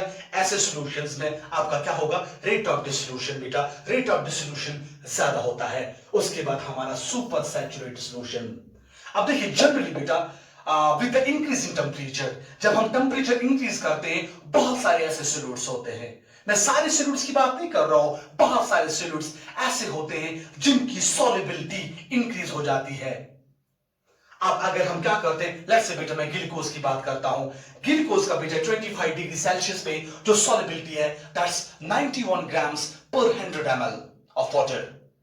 ये 25 डिग्री सेल्सियस पर है. अब अगर हम टेम्परेचर को 25 से बेटा 50 डिग्री सेल्सियस पे ले जाते हैं तो ग्लूकोज का जो सॉल्युबिलिटी है वो 91 ग्राम से इंक्रीज हो जाता है 244 ग्राम्स पर 100 ml. Means with the increase in temperature बहुत सारे सॉल्यूट्स में ऐसा देखा जाता है सॉल्युबिलिटी इंक्रीज हो जाती है. अब देखिए बेटा अब अगर हम एक ऐसा सॉल्यूशन जिसमें ज्यादा अमाउंट ऑफ सॉल्यूट प्रेजेंट होगा, ज्यादा amount of solute more than the saturated solution at a higher temperature, वो हमारा सुपर सैचुरेटेड सॉल्यूशन कहलाता है. लेट्स से बेटा अगर मेरे पास ग्लूकोज है 50 डिग्री सेल्सियस पर, ग्लूकोज के 100 ml में let's say 244 grams of 240 let's say अगर हमारे पास 100 ml ऑफ वाटर है 50 डिग्री सेल्सियस पर 244 ग्राम्स ऑफ ग्लूकोज हम इसमें डिसॉल्व कर पाते हैं. अब अगर हमने टेंपरेचर डिक्रीज किया What will happen बेटा? जो वो सॉल्यूशन है बेटा वो सॉल्यूशन उसमें अब रिटेन होगा ज्यादा अमाउंट ऑफ सॉल्यूट, तो वो सॉल्यूशन कहलाएगा हमारा super saturated solution. But the problem with this solution is that ये सॉल्यूशंस बहुत ही ज्यादा अनस्टेबल होते हैं. अगर हमने लेट्स से बेटा टेंपरेचर डिक्रीज किया करा तो यहां पर बेटा फिनोमिना ऑफ क्रिस्टलाइजेशन होता है, इस सॉल्यूट के क्रिस्टल्स बाहर निकल के आते हैं। So this was the classification based on solubility. हो गया बेटा क्लियर? चलो थैंक यू।